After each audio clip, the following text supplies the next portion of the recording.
Hello there and welcome to Science for Sleep, where curiosity gets cozy, the universe slows down a little, and even the harshest worlds are allowed to arrive softly.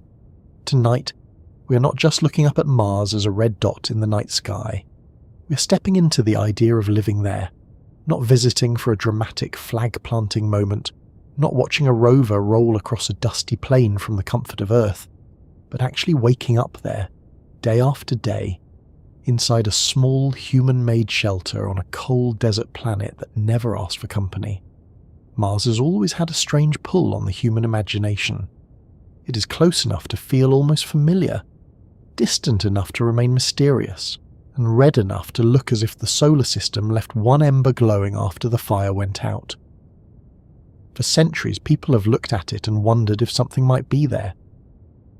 Cities, canals, microbes, buried oceans, ancient ruins, future homes, or at the very least, a very confused astronaut trying to make breakfast while wearing too many layers.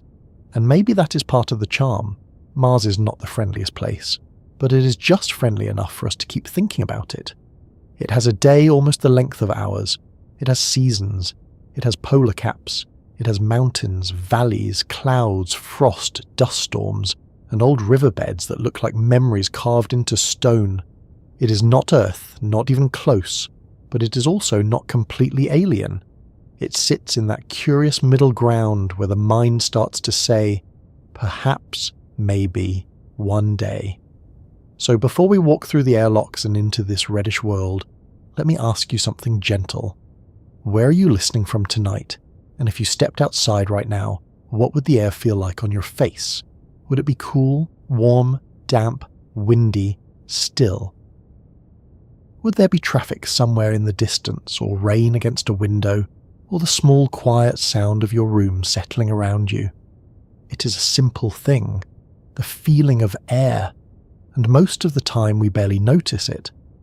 We move through it as if it is nothing, forgetting that it is holding us, feeding us, protecting us, pressing gently against our skin with the weight of an entire atmosphere. On Mars, that ordinary comfort would become one of the first things you would miss. There is air there technically, but not the kind you can breathe, and not enough of it to make you feel held. The Martian atmosphere is so thin that standing outside without protection would not feel like standing on a cold mountain. It would be far more dangerous than that. The pressure is too low, the oxygen is almost absent, and the carbon dioxide-rich air would be more like a warning than a welcome. You would not take a deep breath beneath the pink sky. You would take your breath with you. If you find this kind of slow wandering through science soothing, or if you simply enjoy having the universe explained at a pace that does not chase you around the room, I would be very grateful if you gave the video a like and perhaps subscribed. It helps this quiet little corner of space reach other tired minds who might want to drift off while thinking about planets, stars, and the strange future of human beings. And as always, I do hope this is interesting enough to keep you company, but not so dramatic that it keeps you awake. Though if you do happen to fall asleep somewhere between oxygen recycling and Martian dust management, that is perfectly acceptable. Mars will still be there in the morning, patiently red, extremely cold, and almost certainly not offended. Now, settle in. Let your shoulders loosen. Let Earth do what it does so well, holding you down with just the right amount of gravity, wrapping you in air, keeping your room at a temperature that does not require a pressure suit. And imagine, very slowly, that you are opening your eyes somewhere else. The first morning on Mars would not begin with birdsong.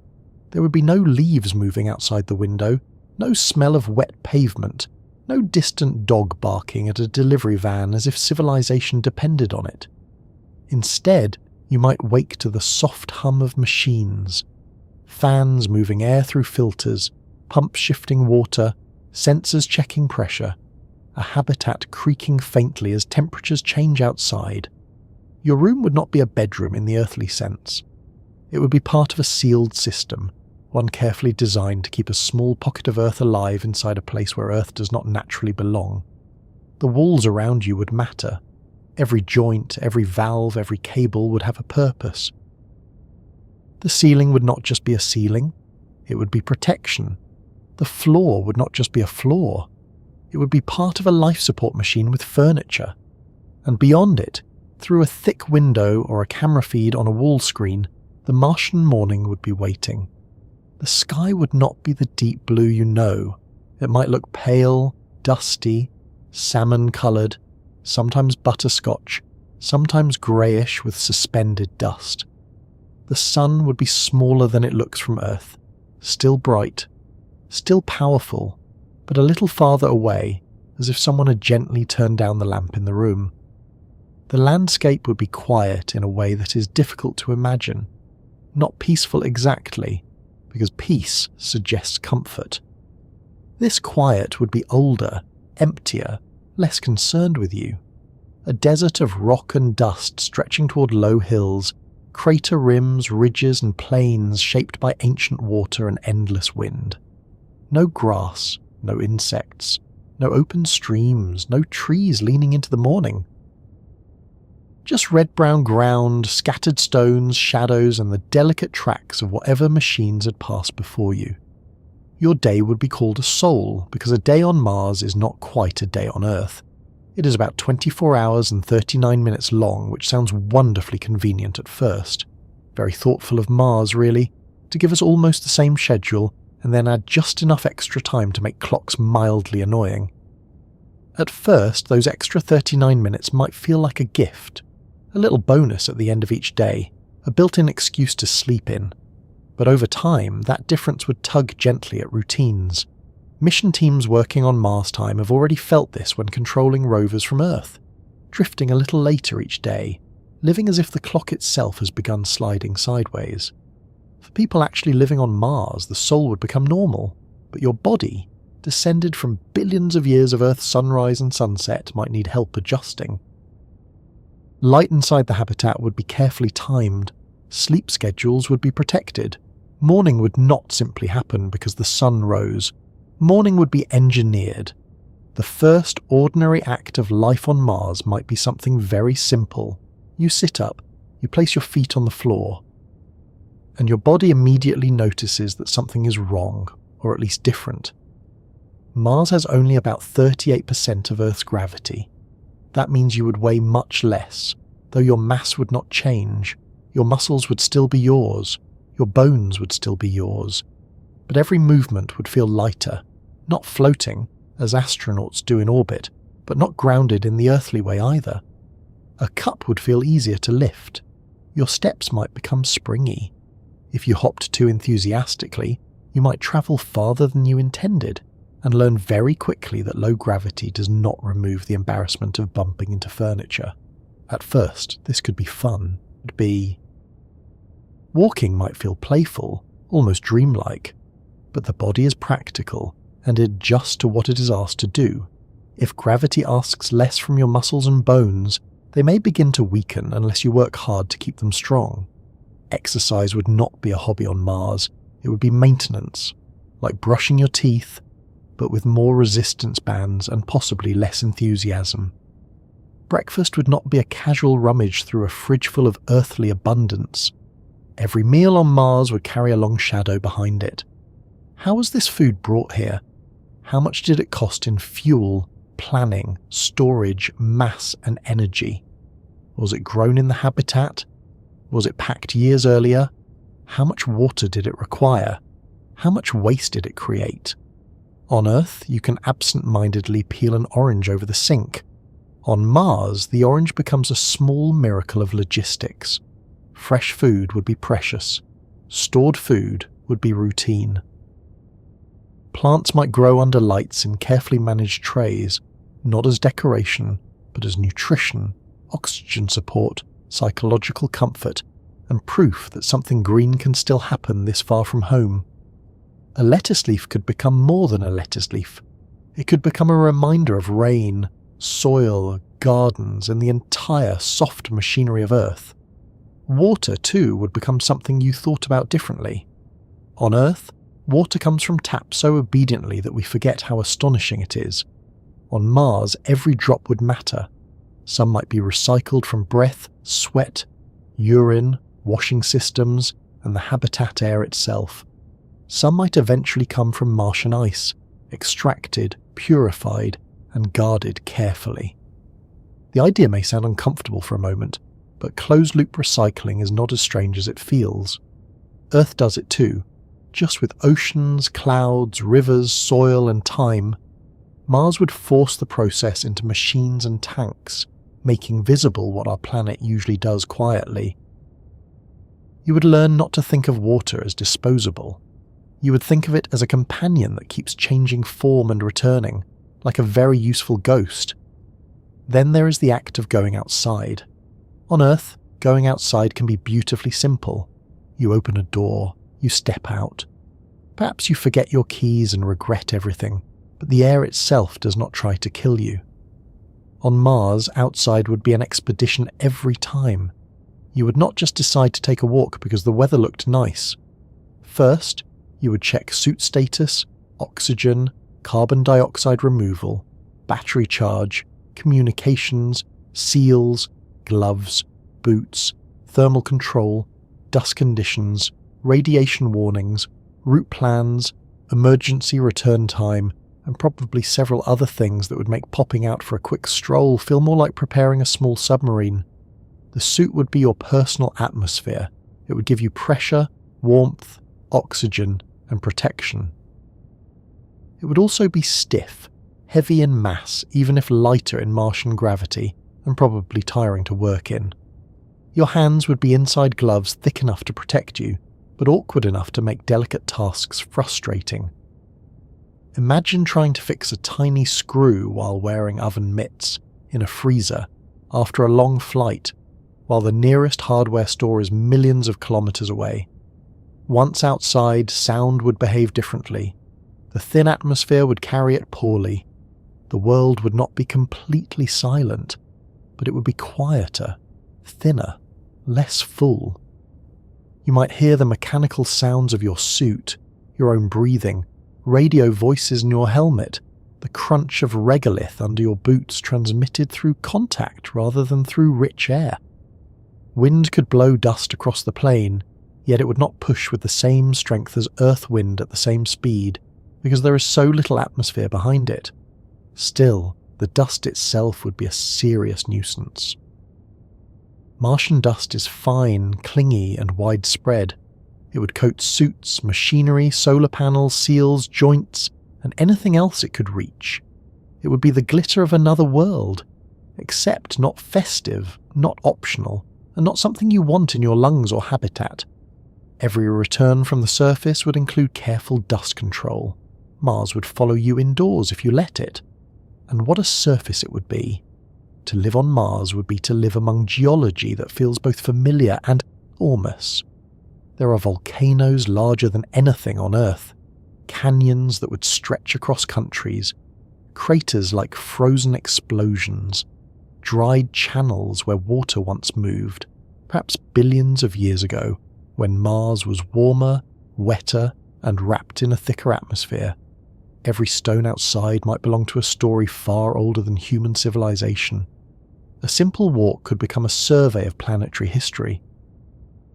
You might pass a rock that formed in lava, another shaped by ancient water, another altered by dust and time. And because there is no forest, no grass, no city skyline, the ground itself becomes the main character. You would begin to notice small differences in soil colour, rock texture, slope, shadow, and horizon. Mars would teach you to read a landscape slowly, but living there would also mean accepting limits. The horizon might be wide, but your safe world would be small. Your habitat, your rover, your suit, your mapped paths, your emergency shelters, these would define the true size of your life.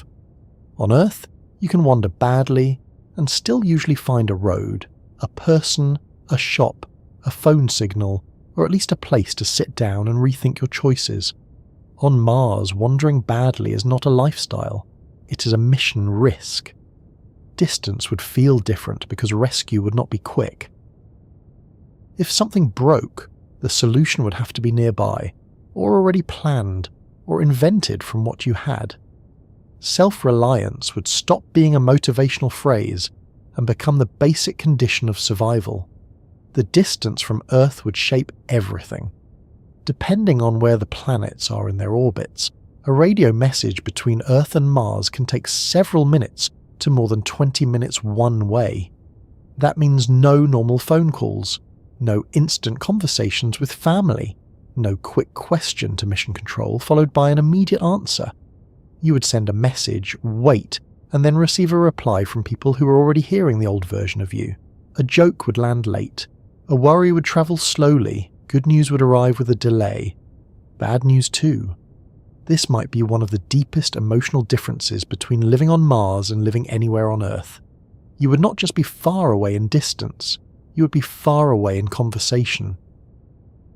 Think for a moment about how ordinary human closeness depends on immediacy. Someone laughs as soon as you say something. Someone answers when you call their name. Someone looks out of the same window at the same rain. On Mars, Earth would become a bright point in the sky when visible, and everyone you love would live on that point. You could send videos, messages, recordings, questions, birthday wishes, and tired little updates about your day, but they would cross space at the speed of light and still arrive late. The delay would remind you again and again that Mars is not a remote research station in Antarctica. Antarctica is difficult, isolated, cold, and extreme. But Earth is still wrapped around it. Mars is a different planet. There is no shared weather, no shared sky, no ocean connecting you home. Even so, human beings are very good at making routines, and routine would be one of the great tools of survival.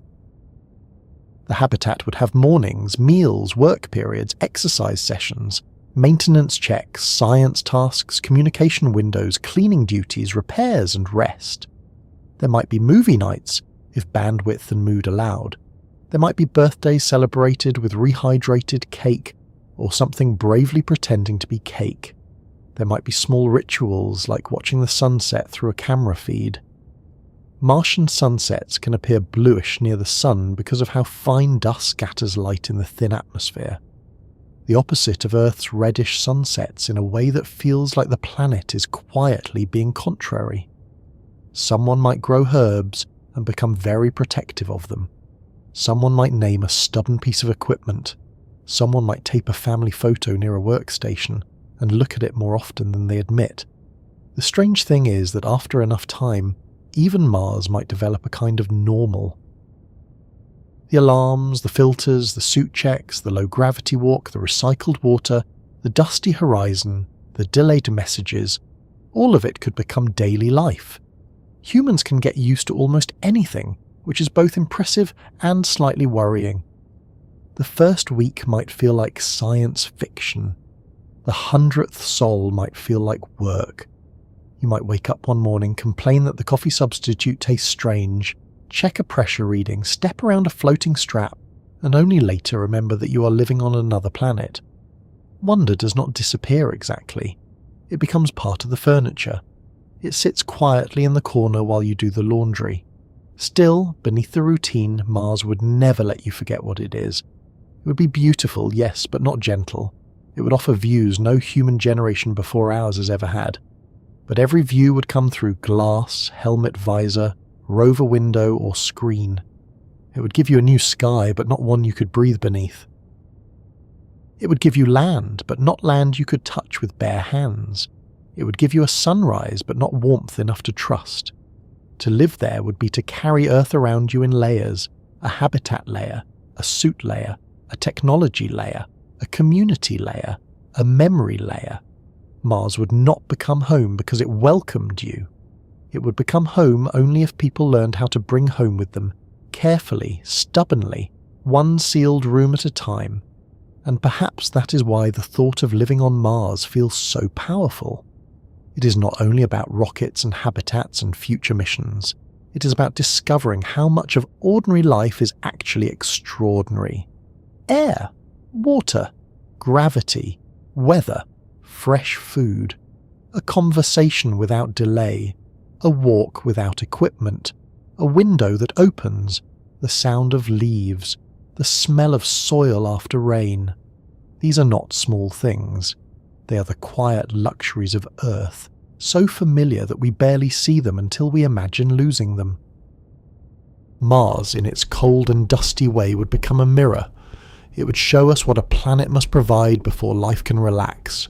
It would show us how carefully life has to be protected when the world outside does not help. Before anyone can wake up beneath a pale Martian sunrise, before they can step carefully onto rust-coloured dust or listen to the soft mechanical breathing of a habitat, they first have to do something that sounds simple only because we have said it in so many stories. They have to leave Earth, not just fly above it, not just orbit it for a few months, not just look down at blue oceans and white clouds from the International Space Station, but truly leave it behind.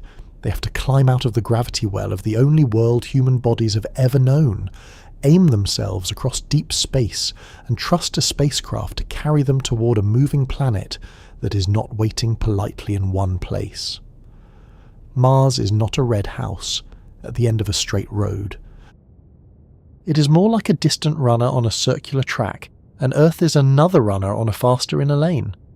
To get from one to the other, you do not simply point your rocket at the red dot and press go, which is slightly disappointing, because that would make mission planning much easier, and also probably more dramatic.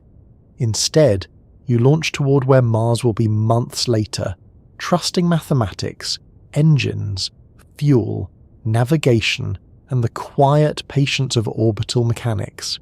This is one of the first things that makes the journey to Mars feel different from ordinary travel. On Earth, distance is usually something we cross directly. A road bends, an airplane follows a route, a ship moves through the sea. Even when the journey is long, the destination is mostly where it was when you started. Mars is not like that. Mars is moving around the Sun at the same time Earth is moving around the Sun, and the spacecraft must move around the Sun too. The trip is not a straight line through empty space. It is an arc, a carefully shaped path that uses the Sun's gravity like an invisible guide rail. The spacecraft leaves Earth with enough speed and direction to enter an orbit around the Sun that intersects Mars's orbit at just the right moment. If that timing is wrong, even by a little, the result is not a slightly late arrival at a boarding gate. The result is missing an entire planet, which is generally considered poor service. Because of this, missions to Mars usually wait for a launch window. Earth and Mars line up in a useful way roughly every 26 months, opening a period when a spacecraft can travel with much less fuel than it would need at other times. There is something humbling about that. A future Mars crew with all their advanced training and technology would still have to obey the rhythm of two planets moving around a star. They could not simply leave whenever they felt ready. The universe would have to be ready too. Teams on Earth would spend years preparing, checking systems, testing parts, rehearsing emergencies, planning supplies, calculating routes, and then, when the window opened, everything would narrow down toward a launch date.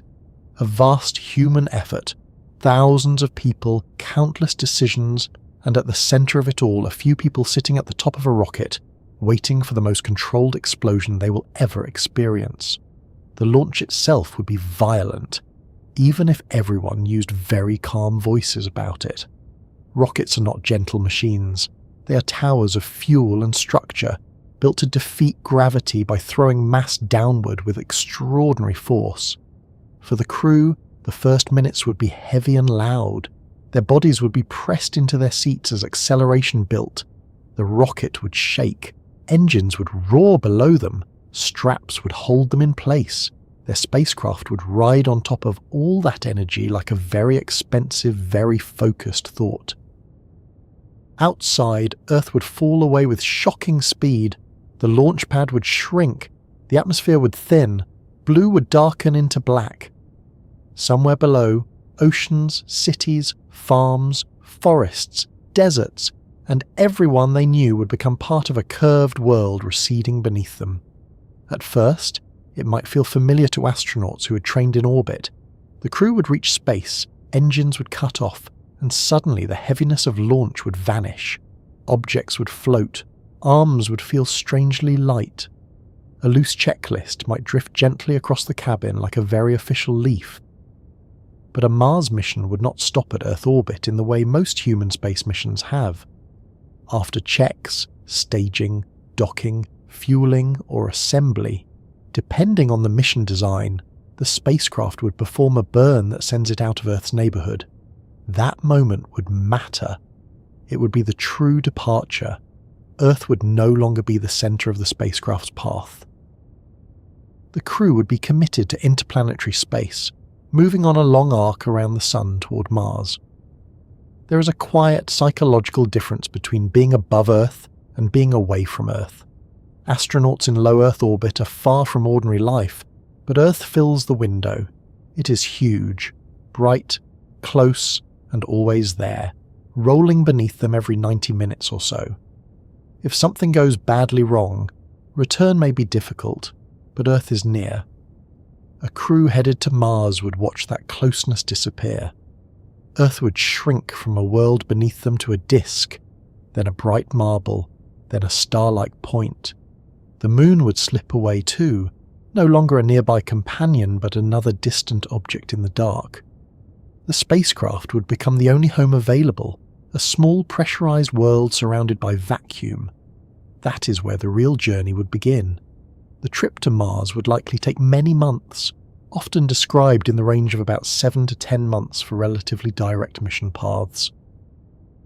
That is long enough for the journey itself to become a whole season of life. Not a transfer, not a waiting room, but a place where birthdays might happen, haircuts might be attempted, arguments might begin and be repaired, experiments might run, filters might clog, and someone might become quietly famous among the crew for using too much of a shared condiment. The spacecraft would not be spacious by Earth standards. Every kilogram launched from Earth costs energy, fuel, engineering, and money. So luxury would not be a major design feature. The crew would live inside carefully planned volumes filled with equipment, storage, exercise devices, food packages, control panels, cables, sleeping spaces, medical supplies, tools, and emergency gear. It would be less like a cruise ship and more like living inside a very organised machine that happens to contain humans. Daily life on the way to Mars would be structured because structure protects people. There would be sleep periods, work schedules, exercise, maintenance, navigation checks, communication sessions, medical monitoring, science tasks, and routine inspections. The spacecraft would need constant attention. In films, space travel often looks like a long, quiet glide between dramatic events, but real spacecraft are systems that must keep working every second. Air has to be cleaned. Carbon dioxide has to be removed. Humidity has to be controlled. Water has to be recycled. Temperatures have to be managed. Power has to be balanced. Radiation levels have to be monitored. Waste has to be handled, which is one of those heroic spaceflight details that never gets as much poster art as rocket launches, but absolutely should. Nothing can be ignored simply because it is boring. In space, boring systems are often the ones keeping everyone alive. Exercise would become one of the crew's most important daily rituals. In microgravity, the body quickly notices that it no longer has to support itself the way it does on Earth. Muscles can weaken, bones can lose density, fluids shift upward, changing pressure in the head and sometimes affecting vision. The heart, the balance system, the spine, and many other parts of the body begin adapting to weightlessness. For a short mission, that adaptation is manageable. For a Mars journey, it becomes a serious concern, especially because the crew cannot arrive weak, dizzy and unprepared, then step out confidently into a demanding planetary mission. Mars has lower gravity than Earth, but it still has gravity, and astronauts would need strength and coordination to work there. So the spacecraft would include exercise equipment designed to resist the body's tendency to relax into space. Treadmills with harnesses, resistance machines, cycling devices, all used not because someone wants to stay in shape for a holiday photo, but because bone and muscle must be reminded every day that they are still needed. Then there is radiation, one of the great invisible hazards of deep space. On Earth, we live under layers of protection. The atmosphere above us and the magnetic field around us shield the surface from much of the radiation that comes from the sun and from beyond the solar system. In deep space, away from Earth's protective environment, a crew would be more exposed.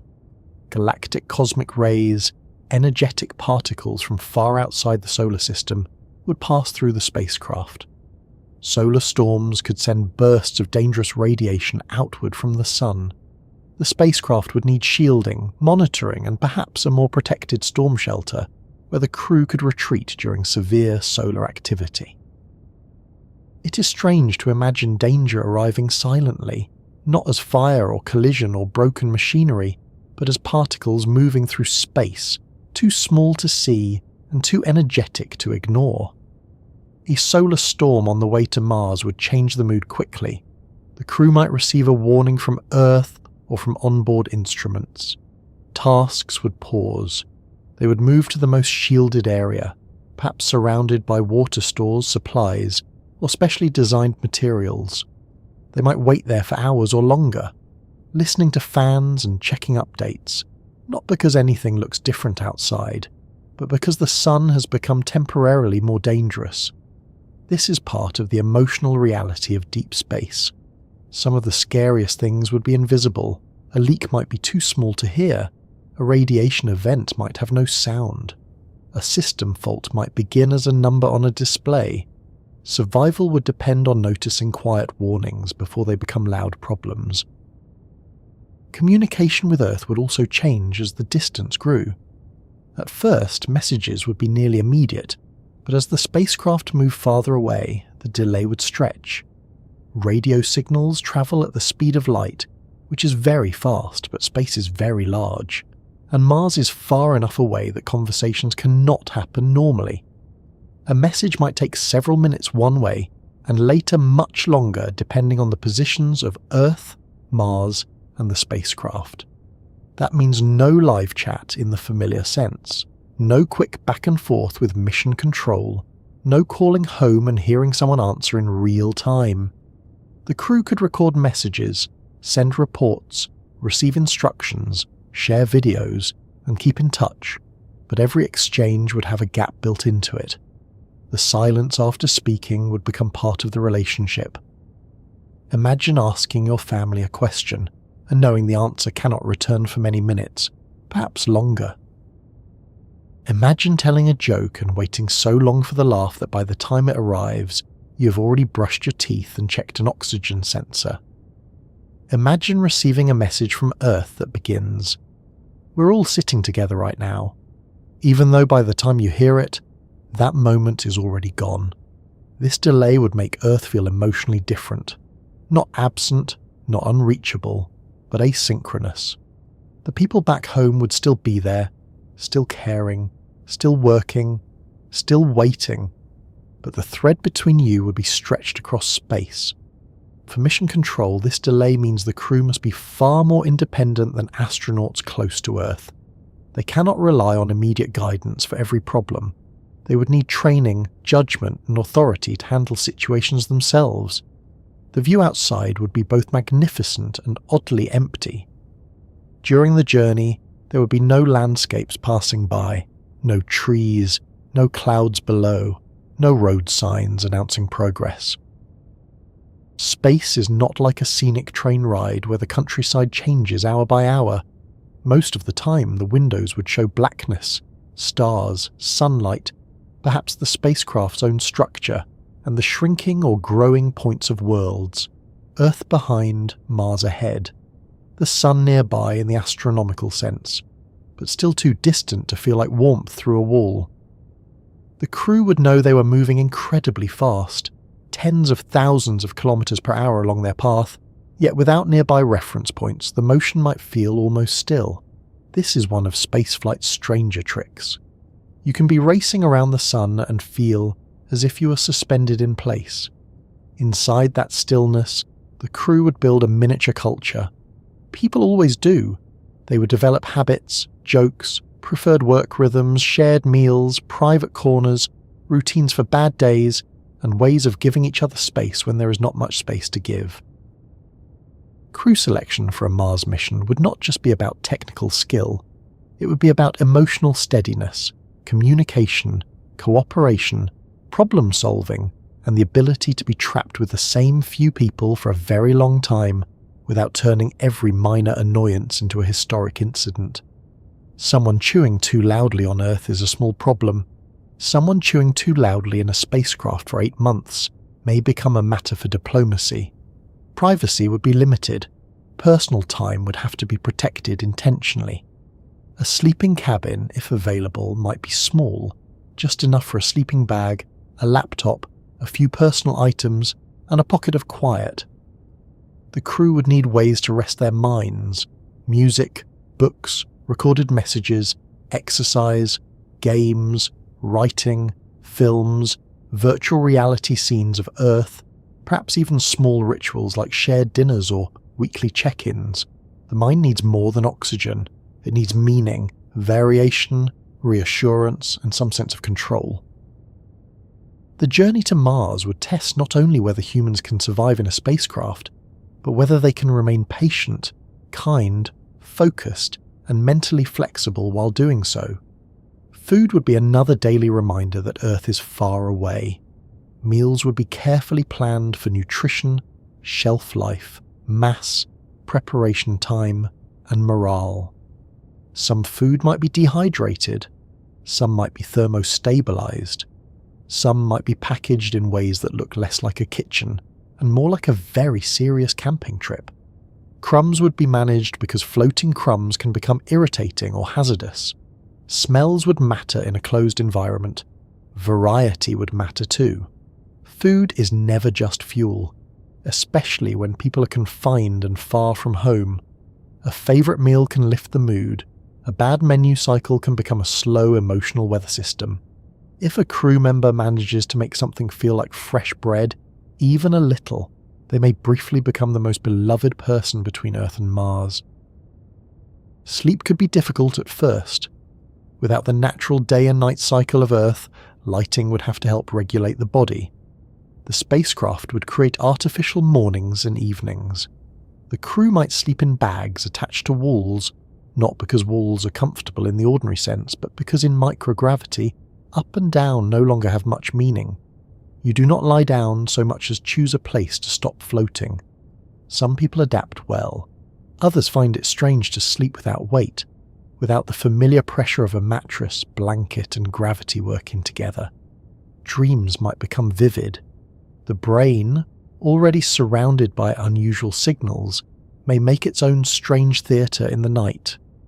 There would also be moments of wonder, sudden and simple. Someone might look out and see Earth and the Moon together, tiny and bright, a double reminder of home. Later, Mars might appear as a reddish point ahead, so small at first that it hardly seems able to be a destination. Over weeks it would grow, still a dot, then a disk, then a world. The crew would study it through instruments and windows. The planet that had been a target in calculations would begin to show itself as a place. Polar caps, dark markings, dusty regions, the curve of a real horizon. That approach would be emotional in a way no training can fully rehearse. After months inside a spacecraft, Mars would no longer be an idea. It would be outside. But arrival at Mars would not mean the hard part was over. In some ways, it would mean the hardest precision had begun. The spacecraft would need to slow down and be captured by Mars, enter orbit, rendezvous with other mission elements, or prepare for descent depending on the mission plan. Slowing down in space is not like braking a car. It requires fuel, atmosphere, gravity, heat shields, engines, or combinations of all these. Mars has enough atmosphere to cause dangerous heating during entry, but not enough to make landing easy with parachutes alone for heavy payloads.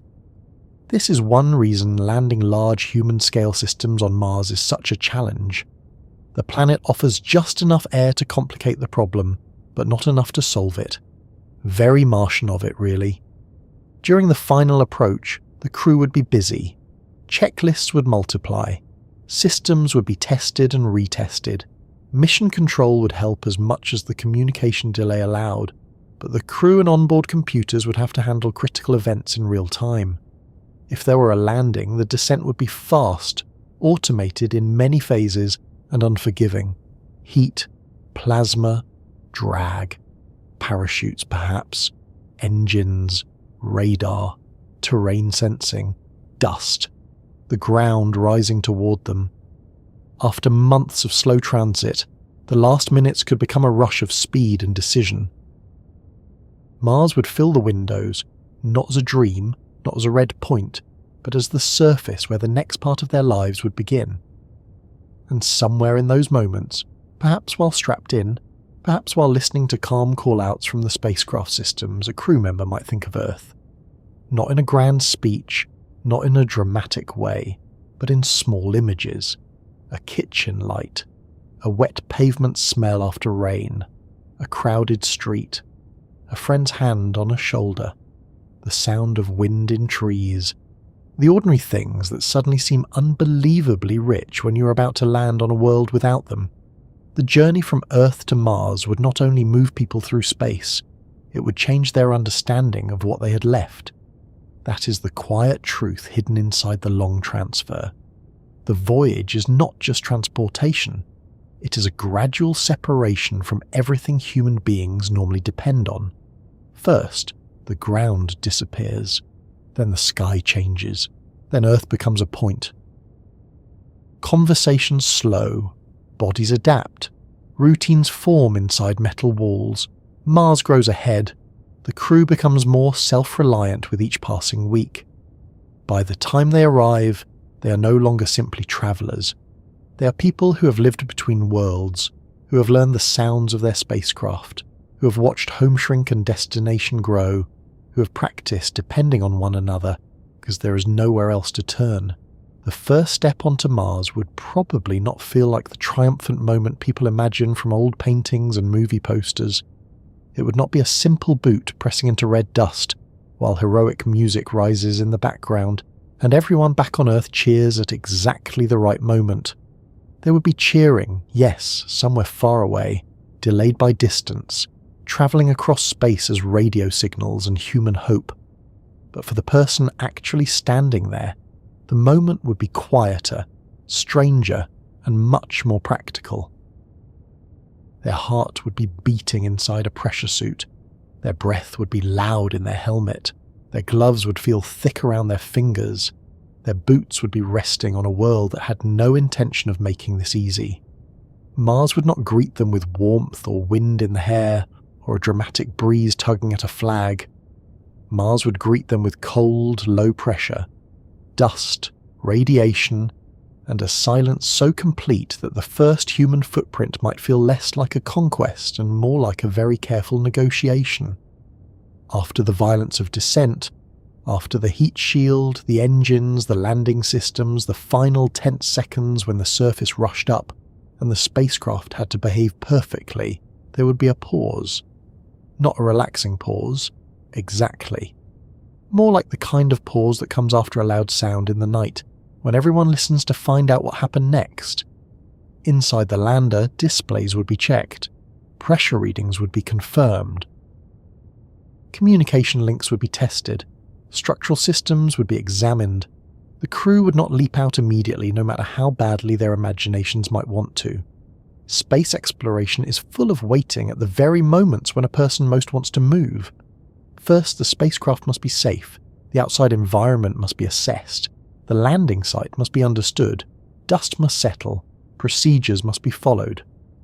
Mars may be waiting just beyond the hatch, but impatience is not a good survival strategy on another planet. The astronauts would know intellectually that they had arrived. They would have seen Mars growing larger through windows or camera feeds. They would have felt the landing. They would hear the change in mission control's voices, delayed though they were, and perhaps feel the strange pressure of history around them. But there is a difference between knowing you are on Mars and opening a hatch to it. A hatch is a boundary between two kinds of reality. On one side, air pressure, warm equipment, controlled humidity, carbon dioxide scrubbers, checklists, familiar voices, handholds, straps, and the small, noisy comfort of human-made space. On the other side, a planet that is almost entirely indifferent to lungs, skin, eyes, and soft living tissue. The hatch would not open to adventure in the casual sense. It would open to a place where exposure is dangerous within moments, where every breath must be manufactured, and where every mistake has fewer cushions than it would on Earth. Before leaving, the crew would suit up. That alone would be a long and careful process. A Mars suit would have to be more than clothing. It would be a personal spacecraft shaped like a person. It would provide pressure so bodily fluids stayed where they should. It would provide oxygen and remove carbon dioxide. It would keep the astronaut warm in an environment that can be bitterly cold. It would protect against dust, abrasion, ultraviolet light, and some radiation. It would allow communication, cooling, mobility, and enough dexterity to work. It would also be bulky, stubborn, and imperfect, because every protective layer that keeps a person alive also makes it harder for that person to move naturally. The suit would be a miracle, but not a comfortable miracle. More like being hugged by engineering. Putting it on would not be graceful. There would be seals to inspect, connectors to attach, helmets to lock, gloves to secure, life support packs to check, pressure tests to run. Each crew member might help another, because on Mars even getting dressed would be teamwork. A tiny leak, a damaged glove, a clogged connector, a misread gauge. These would not be small inconveniences. They would be serious. The suit would be the difference between standing on another world and becoming an emergency. So the first step outside would begin long before any boot touched the ground. It would begin with patience, repetition, and the humble acceptance that survival is made from small, careful actions done correctly. Then the airlock would take over. An airlock is one of those technologies that sounds ordinary until you think about what it really does. It is a room for changing worlds. The crew would enter it from the pressurized lander or habitat, close one door behind them, and wait while the pressure was reduced. Air would be pumped away or stored. The suits would take on the job of keeping the humans alive. The outer door would remain closed until the chamber matched the Martian environment well enough to open safely. In that waiting period, the astronauts might hear fans, valves, pumps, their own breathing, and perhaps a creak as materials adjusted. There would be no birds outside, no human crowd, no rustle of trees, just a door, a suit, a checklist, and a planet. When the outer hatch finally opened, Mars would be there in a way no picture could fully prepare them for. Images from rovers are astonishing, but images are polite. They fit inside screens. They wait quietly on websites. The real surface would surround the astronaut. The horizon would sit under a pale, dusty sky. The sun would be smaller but still glaring. Shadows might appear sharp in some places and softened by airborne dust in others.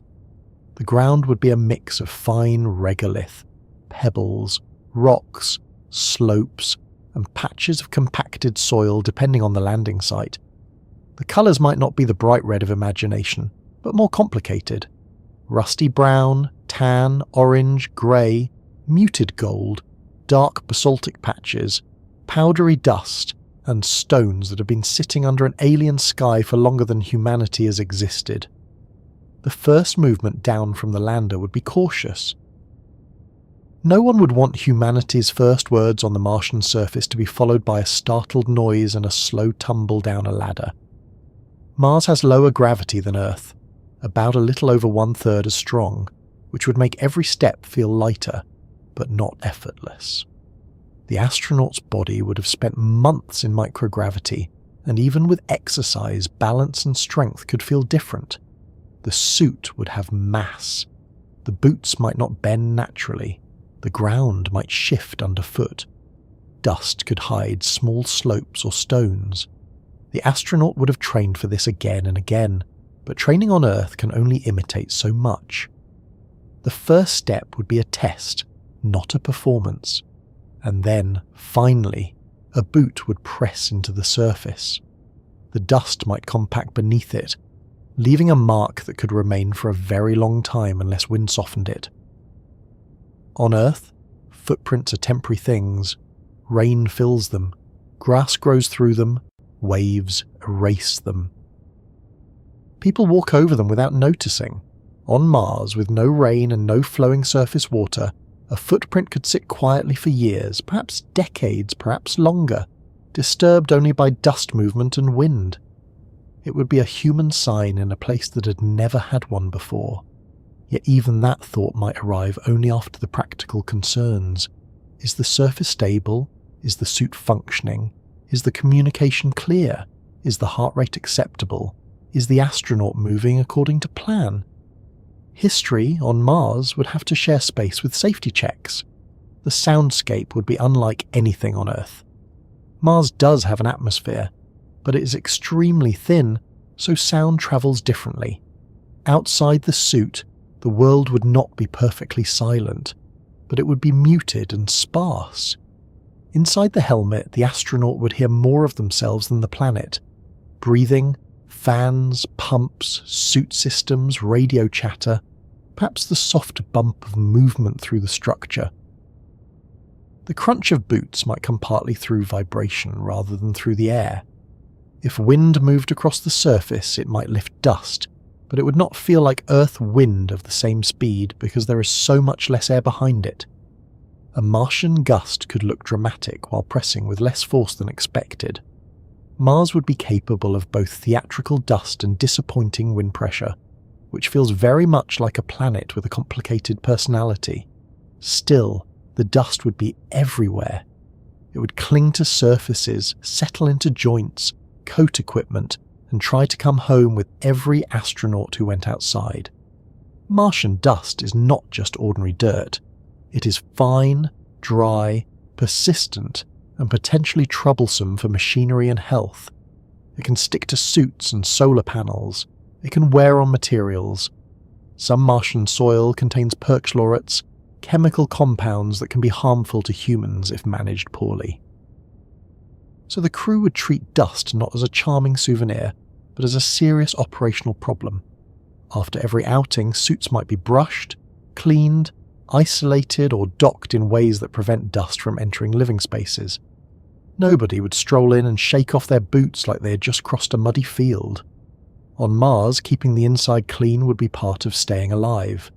The astronauts would likely move in pairs or small teams, connected by procedures and communication. One person might describe the surface, another might monitor readings. Someone would film or document the moment, though the live audience on Earth would see everything late. That delay matters. The people watching from Earth would not share the moment exactly as it happened. They would receive it after the fact, a little time capsule of human presence crossing interplanetary distance. When the first astronaut says something, the words would leave Mars, travel through space, and arrive at Earth minutes later. By the time Earth hears the sentence, the speaker has already moved on to the next breath, the next step, the next reading. It is a small reminder that Mars is not just far away in kilometers, it is far away in time. Looking around from the surface, the astronaut might feel a strange mix of closeness and separation. Mars would be right there, underfoot. They could bend down, scoop a sample, inspect a rock, see dust on their boots, but they could not touch it with bare skin. They could not smell it directly. They could not taste the air, not that tasting Martian air is advisable, even in imagination.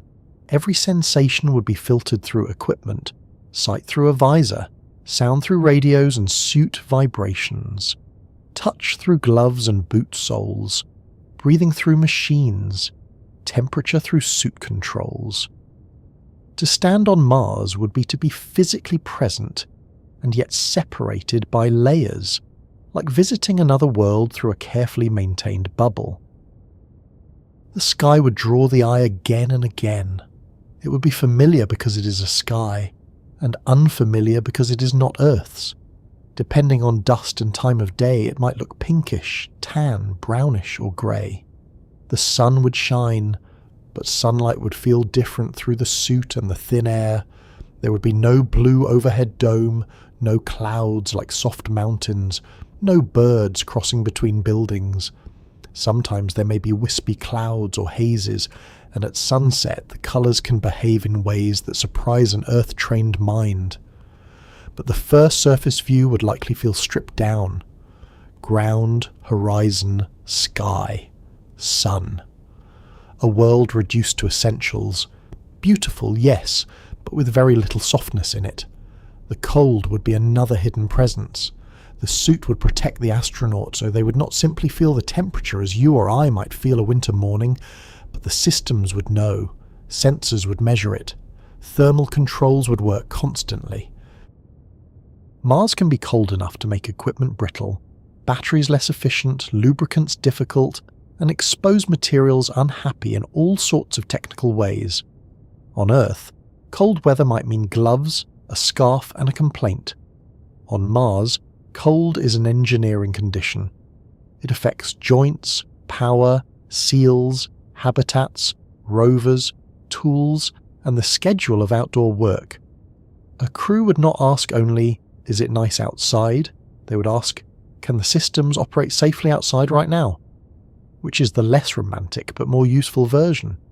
Radiation would not announce itself either, but it would be there. Mars does not have Earth's thick atmosphere or global magnetic field to protect the surface in the same way. A human outside would be more exposed to cosmic rays and solar particles than someone standing in a garden back home.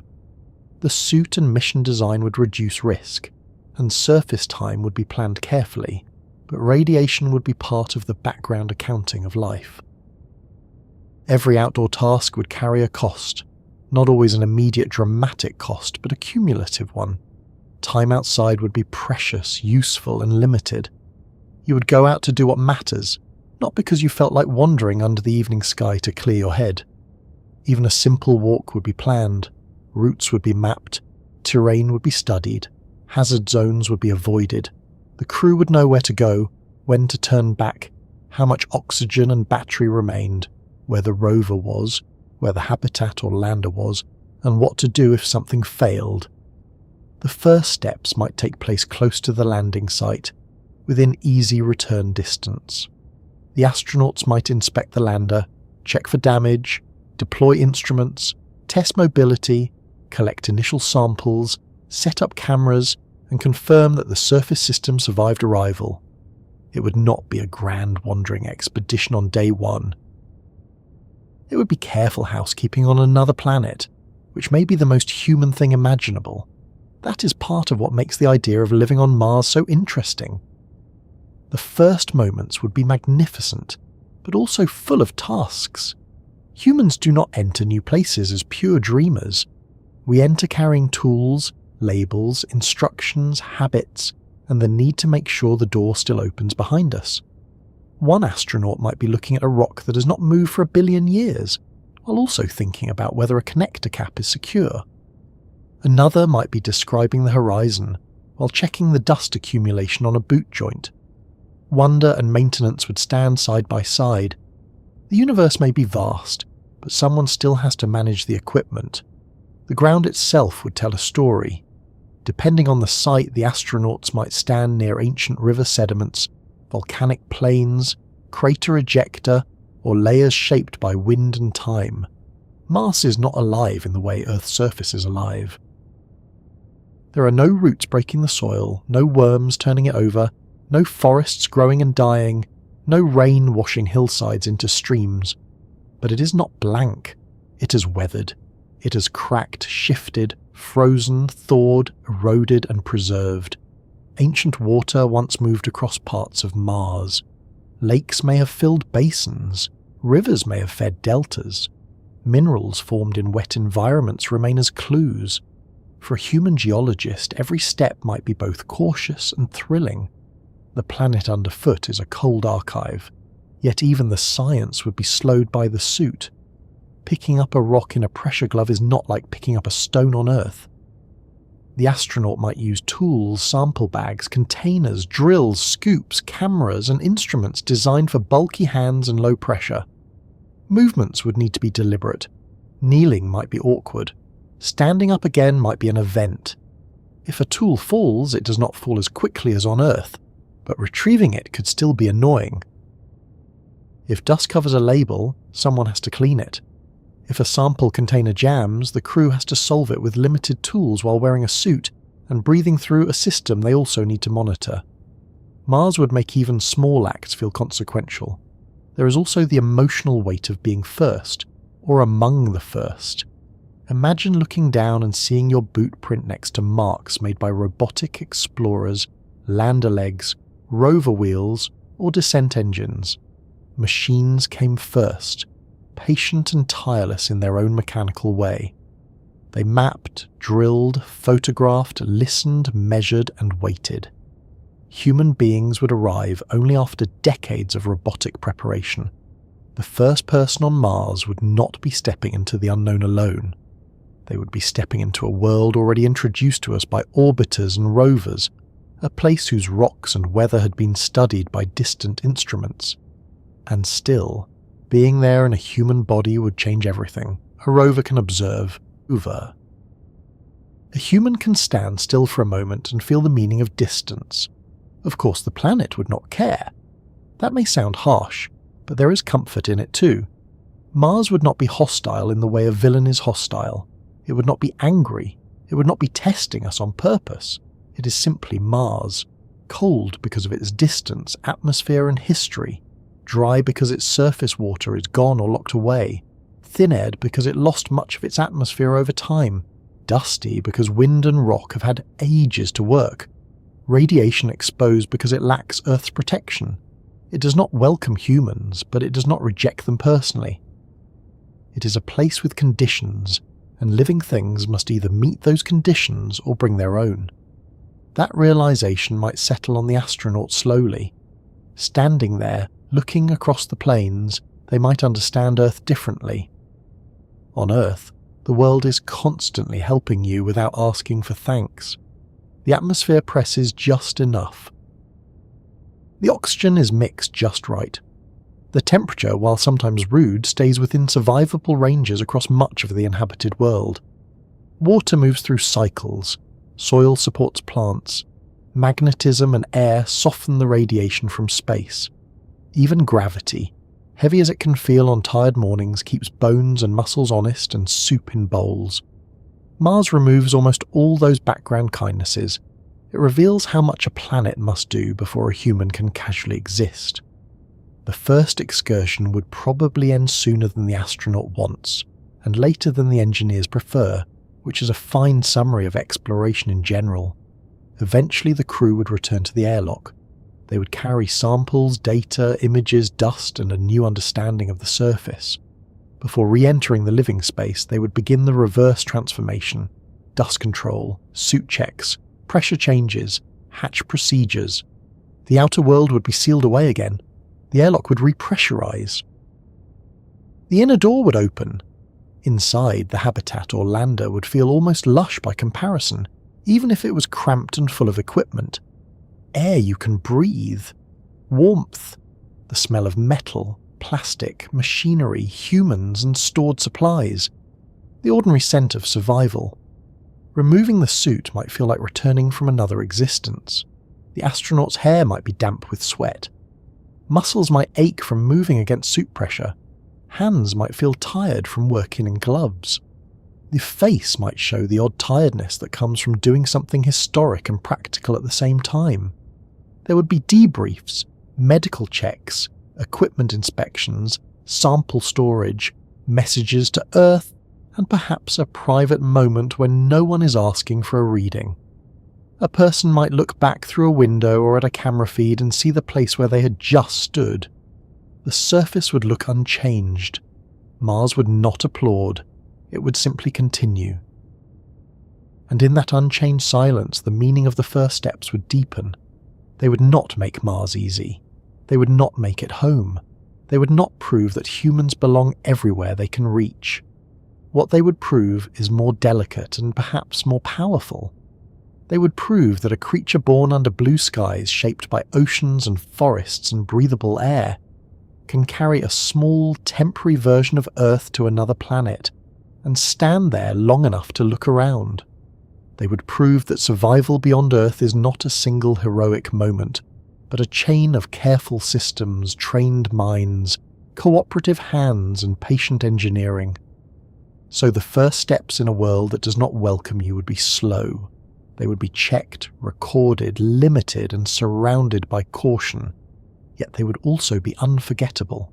A boot in dust, a suited figure under a pale sky, a voice travelling home across space, a human shadow falling on ground that has waited billions of years for such a thing. By the time the first crew returns from the surface and the airlock seals behind them, Mars has already taught one of its clearest lessons. Outside is not really outside in the way humans mean it. Outside is not a place where you stretch your arms, breathe deeply, and feel the weather on your face. Outside is a place entered through procedures, equipment, pressure checks, and a suit that turns your body into a small walking spacecraft. The true human world on Mars would begin on the other side of the hatch, inside a habitat where every breath, every sip of water, every comfortable temperature, and every quiet hour of sleep has been created by machines. It is a strange thought, isn't it? On Earth, a house protects us from inconvenience. Rain, cold, heat, noise, insects, awkward neighbours with leaf blowers. On Mars, a house protects you from the planet itself. The wall is not just a wall. It is the difference between a living room and a landscape where the air is too thin, the pressure too low, the radiation too high, and the cold far too serious to ignore. A Martian habitat would not feel like a cabin placed in a desert, even if the view outside looked a little like a desert. It would be closer to a submarine, a spacecraft, a laboratory, a survival shelter, and a very unusual apartment all blended together with cables. It would need to hold pressure, recycle air, manage water, control temperature, filter dust, support food preparation, provide sleep spaces, allow exercise, store tools, keep communications running, protect against radiation, and give human beings just enough privacy that they do not start taking strong emotional positions on how someone else chews breakfast. Every part would matter. A loose pipe, a faulty seal, a clogged filter, a broken pump, a software error, a cracked window, a dust-contaminated connector. All of these could turn ordinary daily life into a problem that requires calm hands and immediate attention. So the habitat would not be passive. It would be alive in the mechanical sense, always humming, always monitoring, always adjusting, always working quietly so the people inside can do ordinary things like sleep, talk, eat, complain mildly, and look out at a planet no human body can simply inhabit. The first thing you might notice inside is the sound. A habitat on Mars would not be silent, because silence usually means something has stopped working, and on Mars that is not a relaxing sign. There would be fans moving air, pumps circulating fluids, ventilation systems pushing breath through filters, electronics cooling themselves, valves opening and closing, computers checking sensors, and perhaps the low vibration of power systems somewhere in the structure. At first the noise might feel constant, even intrusive. After a while it would become the background music of survival. You might learn the normal sound of a fan the way sailors once learned the creak of a ship. A tiny change, a new rattle, a missing hum could catch your attention immediately. The habitat would speak in small mechanical tones, and the crew would become fluent in them. On Earth, we often notice machines only when they annoy us. On Mars, machines would become companions, and perhaps slightly needy ones. The air inside would be manufactured and guarded.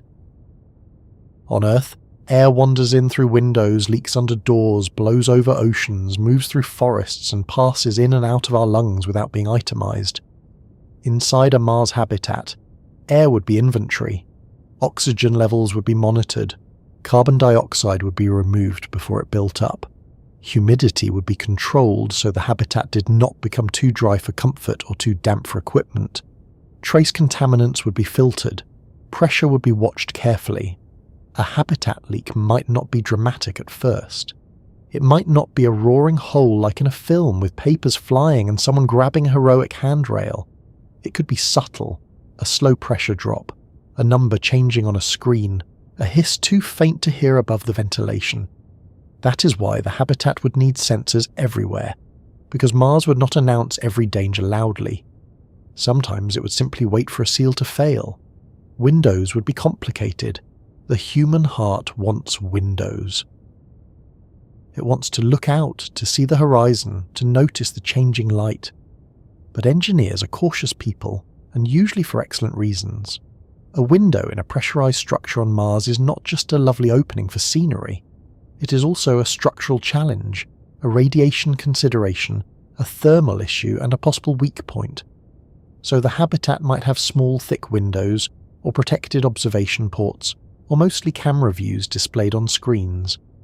Perhaps the crew would gather at certain times to watch the real outside through reinforced glass, as if visiting the planet visually, while staying safely wrapped in the habitat's artificial Earth.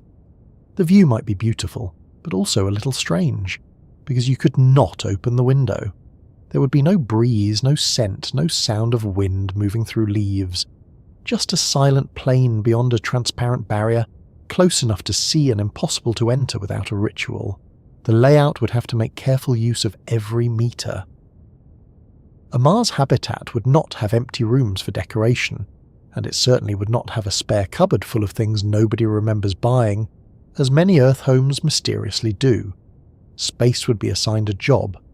There would be sleeping quarters, workstations, storage areas, a galley or food preparation area, hygiene facilities, exercise equipment, medical supplies, scientific equipment, repair tools, airlock connections, and perhaps a greenhouse or plant growth chamber if the mission design allowed it. The crew might have private sleeping spaces, small but essential, because even highly trained people need somewhere to withdraw. A small personal area could become emotionally enormous. A few photographs, a favourite book, a recording from home, a soft item, a tiny object carried across millions of kilometres. These things would not be clutter. They would be anchors. The sleeping area would be especially important because sleep on Mars would be more than rest. It would be part of staying healthy in a demanding environment.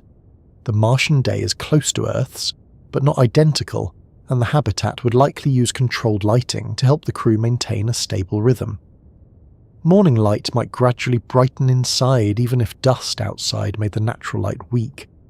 Evening lights might soften to help melatonin rise. Screens might be managed carefully, though one suspects astronauts, like the rest of us, may still occasionally tell themselves they will only check one more message before bed. Beds themselves might be more familiar than spacecraft sleeping bags because Mars has gravity, though lower than Earth's. You could lie down and stay there, which is a luxury astronauts in orbit do not have in the same way. But the lower gravity might still make the body feel unusual. Blankets would behave differently. A pillow might feel less pressed. Rolling over could require less effort. Even sleep would remind you that home is not home. Hygiene would be practical rather than luxurious. Water would be too precious for long showers, at least in the early stages of human Mars living. Washing might involve wipes, rinseless systems, carefully controlled water use, and equipment designed to capture and recycle moisture. A shower, if one existed, would be a managed event, not a steamy escape where you forget the time and solve imaginary arguments from 3 years ago. Every drop has a history and a future. Water used for washing might be collected, cleaned, and returned to the system. Sweat from exercise might become part of the humidity recovery process. Breath would carry moisture into the air, and the habitat would pull it back out. The whole place would behave like a tiny artificial water cycle, with machines doing what clouds and rivers do for Earth, only with less scenery and more filters. Eating inside the habitat would bring comfort and limits together. Meals would probably be planned carefully for nutrition, shelf life, preparation time, and crew morale. Some foods would be packaged, some might be rehydrated, some might be grown fresh if plant systems are available. The galley would become one of the emotional centres of the habitat, because humans gather around food even when food comes from sealed packets and the nearest natural tomato is on another planet. Shared meals would help mark time. Breakfast begins the soul, dinner ends the work period. A favourite dish might lift everyone's mood. A failed attempt at making something festive from limited ingredients might still become a beloved tradition, because people are good at turning inconvenience into ritual when they have no better option. On Mars, even a small herb plant could become a household celebrity. If basil grows in a tray under LED lights, someone will absolutely check on it as if it were a delicate green pet.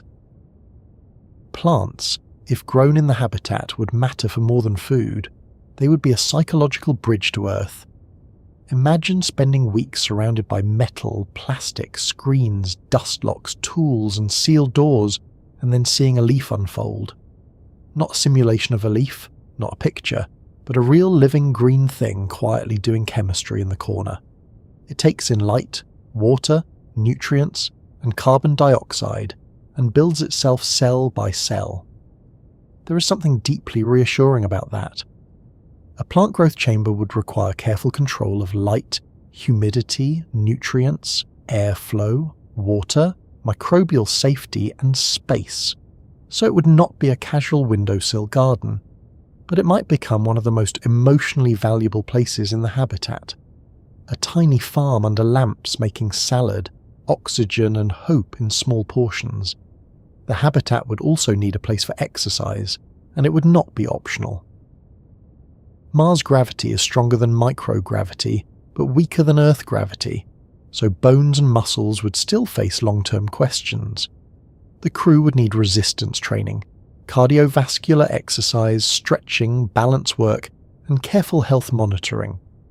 The equipment might be compact, foldable, or multi-purpose, because again, nobody is launching a full luxury gym to Mars unless someone finds a way to make treadmills weigh nothing, which would be very convenient and slightly suspicious. Exercise would happen with schedules and sensors. Heart rate, muscle strength, fatigue, bone health, and balance would matter. The body would be part of the mission system, and like every system, it would need maintenance. There is humility in that. Even the bravest explorer still has hamstrings. Working inside the habitat would involve science, repairs, planning, communication, and daily operations. Some days might be exciting, with surface samples being analysed, rover routes planned, discoveries discussed, or new equipment deployed. Other days might be deeply ordinary. Replace a filter, test a valve, inventory food, clean dust traps, update software, exercise, record a health report, check the greenhouse, review emergency procedures, send a message home, sleep, repeat. This is often how exploration really works. The great moments sit on top of a mountain of routine. The first human presence on Mars would be made not only of historic steps, but also of maintenance logs, cleaned surfaces, tightened bolts, and people remembering where they put the tape. Dust would shape the habitat's design and daily habits.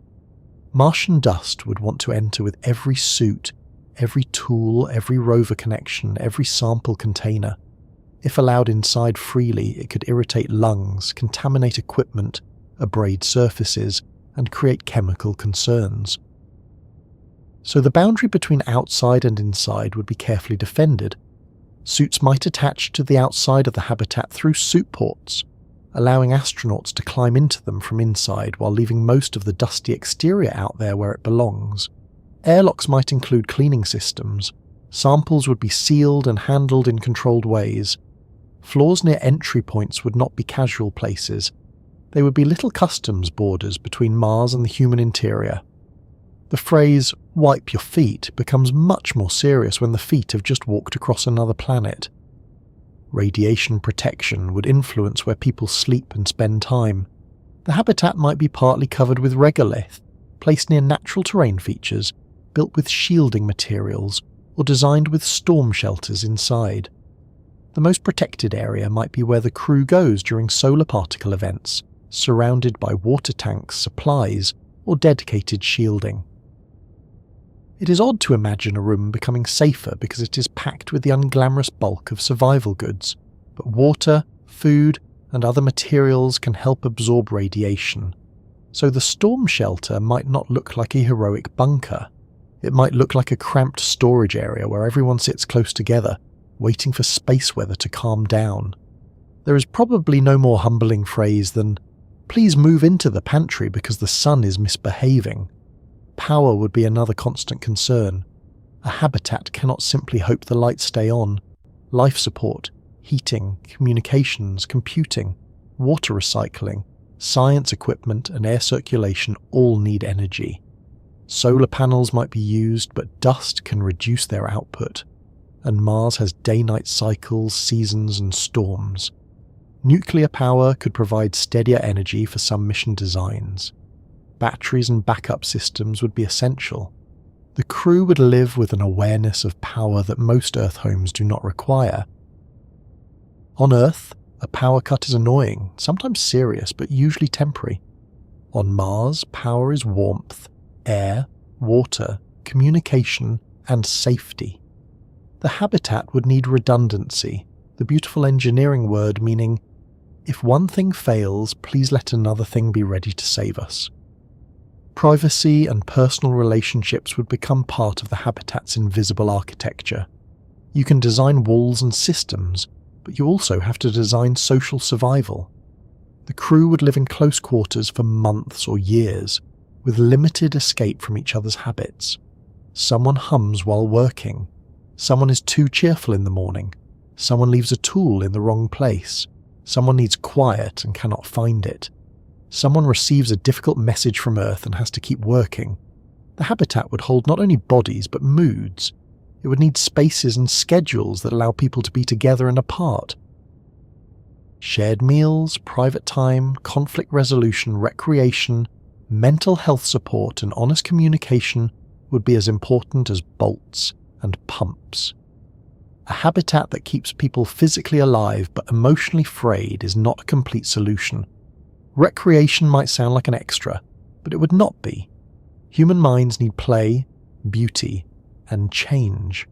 The crew might watch films, read, write, play games, exercise for fun as well as health, make music, celebrate holidays, record messages, or use virtual reality to visit simulated forests, beaches, cities, or family rooms.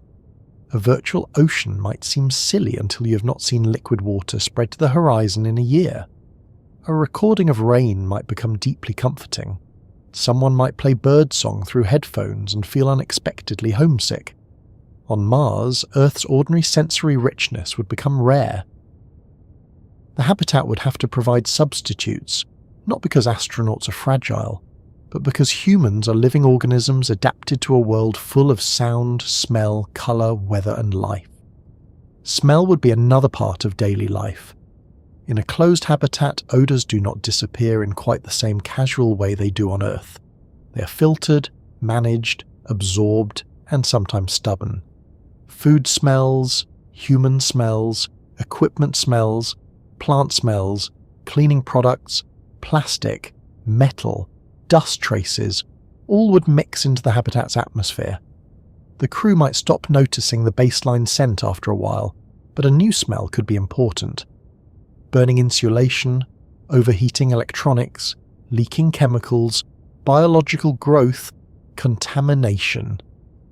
These might be detected by sensors but also by human noses.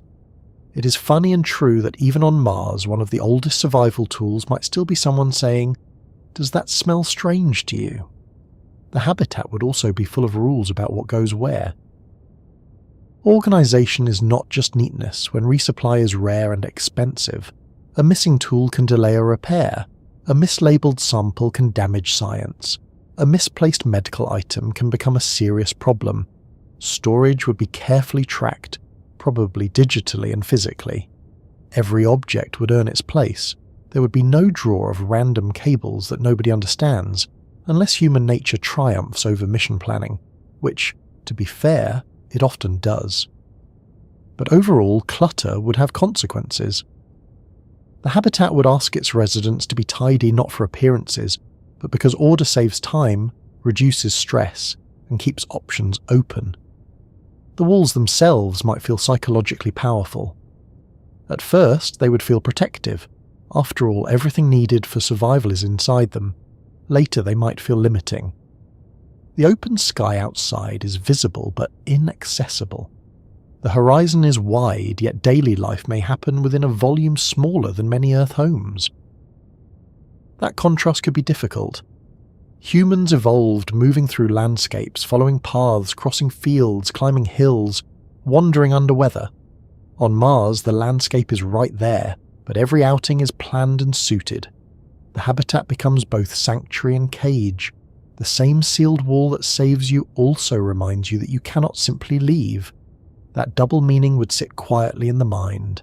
And still, people would make it home. That is one of the most stubborn and touching things about humans. Give us a sealed structure on a frozen desert planet, and eventually someone will put a picture near their bed. Someone will name the exercise machine.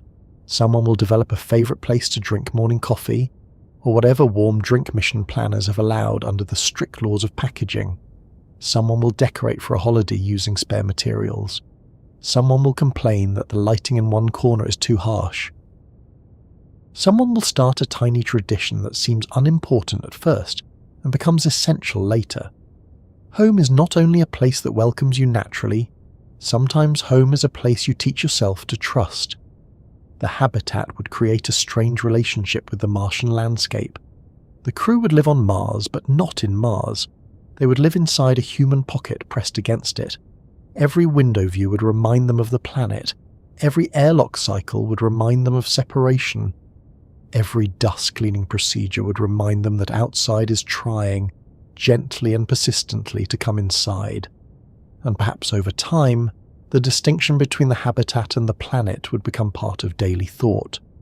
Mars would be the neighbourhood, the workplace, the research site, the danger, the view. The habitat would be the body's true environment. It would be where laughter happens, where sleep happens, where meals are shared, where frustration is managed, where repairs are made, where messages from Earth are opened, where a person sits quietly after a hard soul and remembers what rain sounds like. There would be beauty in that little enclosed world, though not the easy beauty of a garden or a beach. It would be the beauty of care, air cared for, water cared for, heat cared for, plants cared for, people cared for, systems checked because lives depend on them. A clean filter becomes a kind of kindness. A repaired valve becomes a gift. A well-timed joke becomes emotional life support. A shared meal becomes civilization in miniature. Inside the habitat, human life would be reduced to its essentials, and then slowly expanded again by habit, humour, science, patience, and the need to make meaning wherever we are. So living inside a habitat instead of under an open sky would change the definition of ordinary. Morning would begin not with weather through a window, but with life support readings and scheduled light. Going outside would mean entering a suit. Washing would mean respecting the water system. Exercise would mean preserving the body for a planet with partial gravity. Privacy would mean a small compartment and an understood boundary. Home would mean pressure, warmth, breathable air, working seals, and people who know the same emergency procedures. Mars would always be just beyond the wall, wide and silent, but the real human world would be inside, in the hum and glow of a shelter that has to behave like a tiny Earth. And once you imagine that shelter clearly, once you picture its narrow corridors, sleeping spaces, plant trays, storage walls, air vents, exercise equipment, and dust-controlled hatch, the next questions become very simple and very serious. How do you keep breathing when the world outside offers almost no oxygen? How do you drink on a planet where liquid water cannot sit casually on the surface? How do you eat when every meal must be carried, grown, recycled, or planned far ahead? And how do you stay warm in a place where the sun is weaker, the air is thin, and the cold is not just weather, but part of the planet's nature? On Earth, these things arrive so naturally that we hardly count them as technology. You breathe because the atmosphere is there. You drink because water has been gathered, cleaned, piped, bottled, rained, frozen, melted, and moved around the planet by systems so large and familiar that we forget they are systems at all. You eat because fields, oceans, farms, shops, roads, kitchens, and entire civilizations cooperate quietly behind your breakfast. You stay warm because Earth has a thick atmosphere, a strong greenhouse blanket, sunlight at the right distance, and a planet-sized habit of not turning your bedroom into a freezer without warning. Mars offers almost none of this generosity. So to live there, humans would have to rebuild the basic comforts of Earth one process at a time, inside tanks, filters, pipes, heaters, trays, compressors, and machines with very little patience for laziness. Breathing would be the first and most constant miracle. Mars has an atmosphere, but calling it air in the human sense is a little like calling a photograph of soup dinner. It is mostly carbon dioxide with tiny amounts of other gases, and it is extremely thin. The pressure at the surface is far below what your body needs. You could not stand outside, take a breath, and try to be brave about it. There is no bravery that makes carbon dioxide into oxygen inside your lungs. Your body is built for Earth's atmosphere, a thick mixture rich in nitrogen and oxygen, pressing on you at just the right pressure. Mars gives you a cold, thin, dry atmosphere that would be useful only if you brought machines clever enough to process it. It is not empty. In fact, that carbon dioxide could become one of Mars's most important resources, but it would not help you directly. You would need technology between you and every breath. Inside the habitat, oxygen could come from several sources. Some might be brought from Earth, stored under pressure or as part of life support supplies, but carrying all the oxygen needed for a long stay would be heavy and inefficient. A future Mars base would almost certainly try to make some oxygen locally. This idea is called using in situ resources, which is a tidy engineering phrase meaning, in simpler bedtime terms, try not to bring everything from home if the planet has ingredients you can use. Mars's atmosphere is full of carbon dioxide, and carbon dioxide contains oxygen atoms locked together with carbon. Machines can split those atoms apart. NASA has already tested this idea with a small experiment on the Perseverance rover called MOXIE, which made oxygen from Martian carbon dioxide. It was only a demonstration, not a life support system for a crew, but it proved a very important point. Mars may not give you breathable air, but it does offer raw material for making it. If your equipment is working and if you have enough power, the oxygen system in a habitat would be treated with deep respect. Too little oxygen, and people cannot function. Too much oxygen in the wrong setting, and fire risk increases. Carbon dioxide from human breathing has to be removed constantly, because in a sealed place it does not drift away into the sky. Each person inside would be part of the atmospheric chemistry of the habitat. Every exhale changes the room slightly.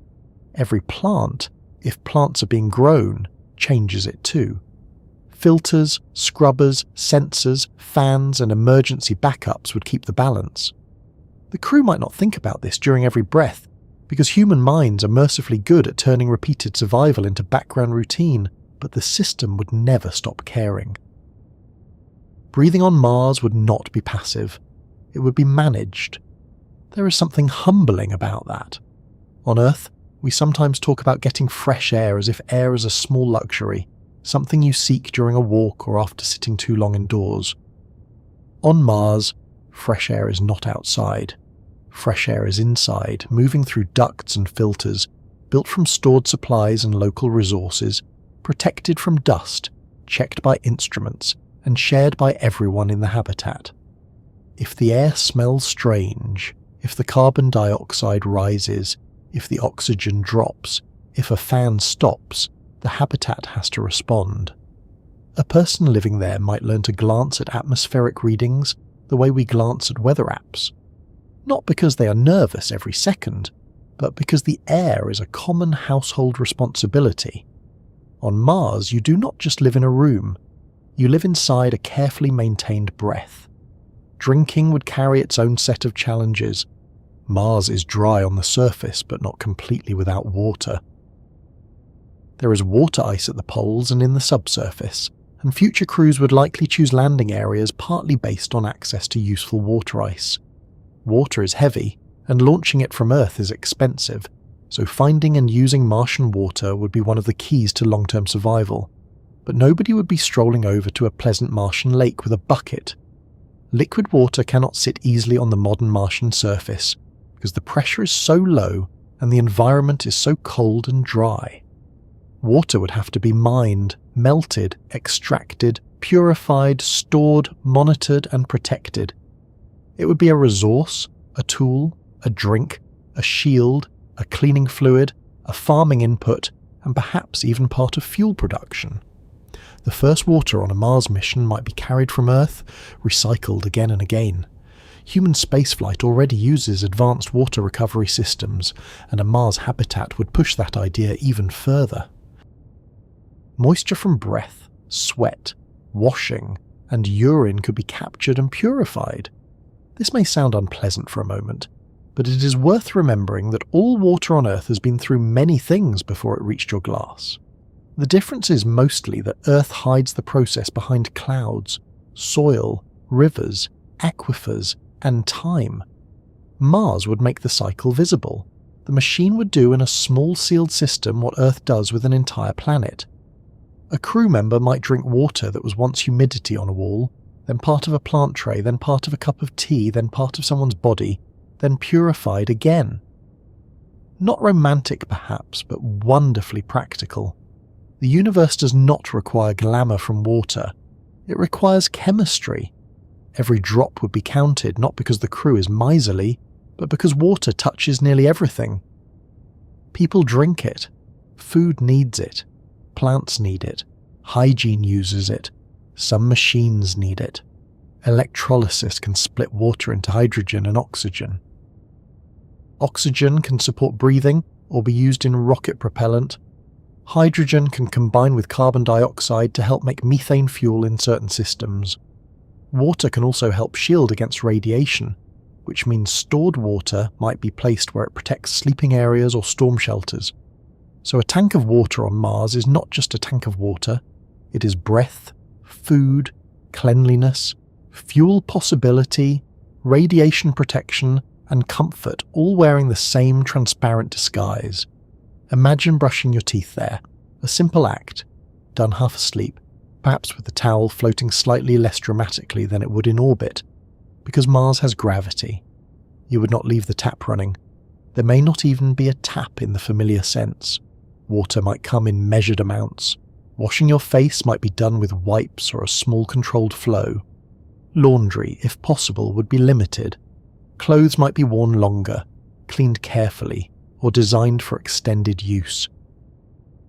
Long showers would be a fantasy from another world, like forests or fresh snowfall. Cleanliness would still matter very much, but it would be designed around recovery and efficiency. On Mars, waste is often just a resource that has not yet been politely reprocessed. Eating would be where survival begins to feel personal. Humans can tolerate many technical inconveniences, but food reaches deep into memory. A meal is not just calories, protein, fat, carbohydrates, vitamins, and minerals. It is comfort, routine, culture, reward, celebration, and sometimes the only thing standing between a tired person and a very dramatic mood. On Mars, the earliest crews would probably rely heavily on stored food brought from Earth. It would need to last a long time, resist spoilage, provide balanced nutrition, and survive the journey. Much of it might be dehydrated, freeze-dried, thermostabilized, vacuum-packed, or otherwise processed in ways that make it safe and lightweight.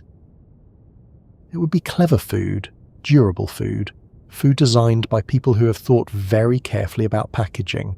But after months of travel and many more months on the surface, even clever packaging can become emotionally dull. Fresh food would be precious. If a crew could grow plants, even small amounts, the psychological effect might be enormous. Lettuce, herbs, radishes, tomatoes, peppers, or other crops could provide vitamins, variety, texture, colour, and the deep human pleasure of seeing something alive that is not part of the crew or growing accidentally in an air filter, which would be less encouraging. Plants would need controlled light, nutrients, water, temperature, carbon dioxide, airflow, and protection from contamination. Martian soil itself would not simply become garden soil by adding cheerful determination. The regolith contains useful minerals, but it is not biologically rich earth soil, and it can contain chemicals such as perchlorates that would need to be managed carefully. Early farming might use hydroponics or carefully prepared growth media rather than scooping dirt from outside and hoping for the best. Mars may be red, but it is not a ready-made vegetable patch. A greenhouse on Mars would not look like a countryside glasshouse, with bees drifting lazily between flowers and someone forgetting where they put the watering can. It would be sealed, monitored, and intensely managed. The plants might grow under artificial lighting, perhaps stacked in trays to save space. Their roots might sit in nutrient solutions. Sensors would track humidity, temperature, growth, water use, and possibly the tiny moods of the system, if engineers ever find a way to measure whether lettuce feels appreciated. The greenhouse would use energy and water, so every crop would have to justify itself. But the benefits would go beyond food.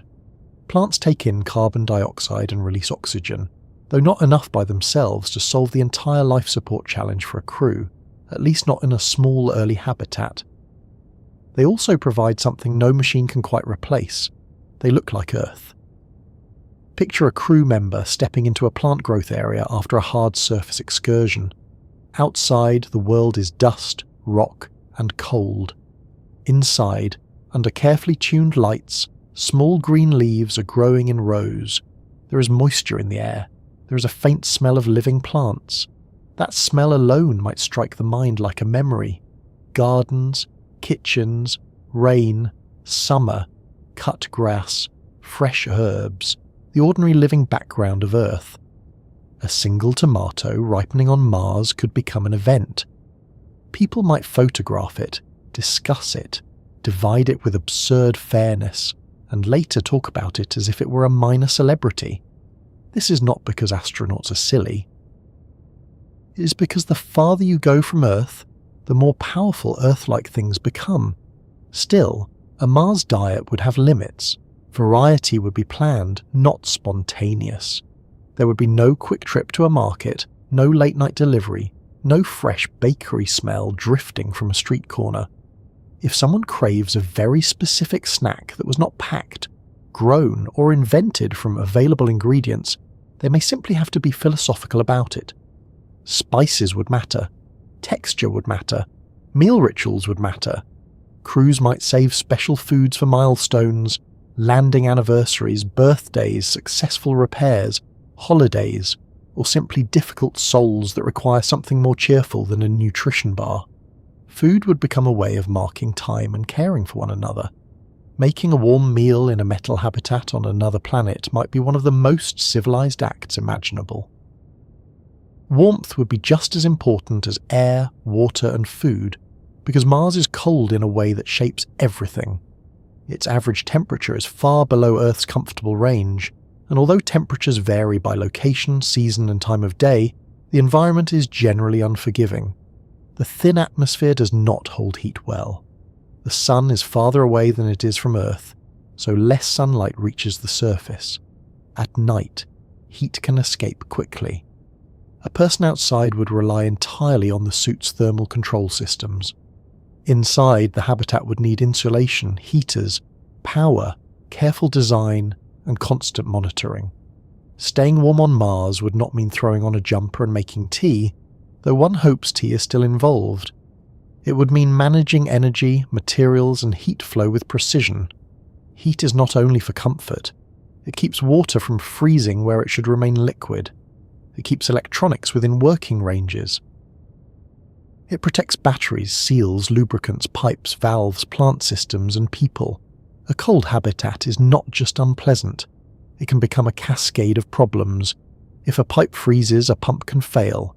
If a battery gets too cold, power storage can suffer. If seals contract or materials become brittle, pressure systems can be affected. On Mars, thermal control would be a daily engineering conversation between the inside and the outside. The outside keeps trying to pull heat away. The inside keeps making more. The habitat might use multiple layers of insulation, reflective materials, buried sections, inflatable structures covered with protective material, rigid modules, or perhaps regolith piled around walls to reduce temperature swings and radiation exposure. Energy could come from solar arrays, nuclear systems, or a combination depending on the mission. Solar power has appeal, but dust and long storms can reduce sunlight. Nuclear power could provide steadier heat and electricity, though it brings its own planning and safety needs.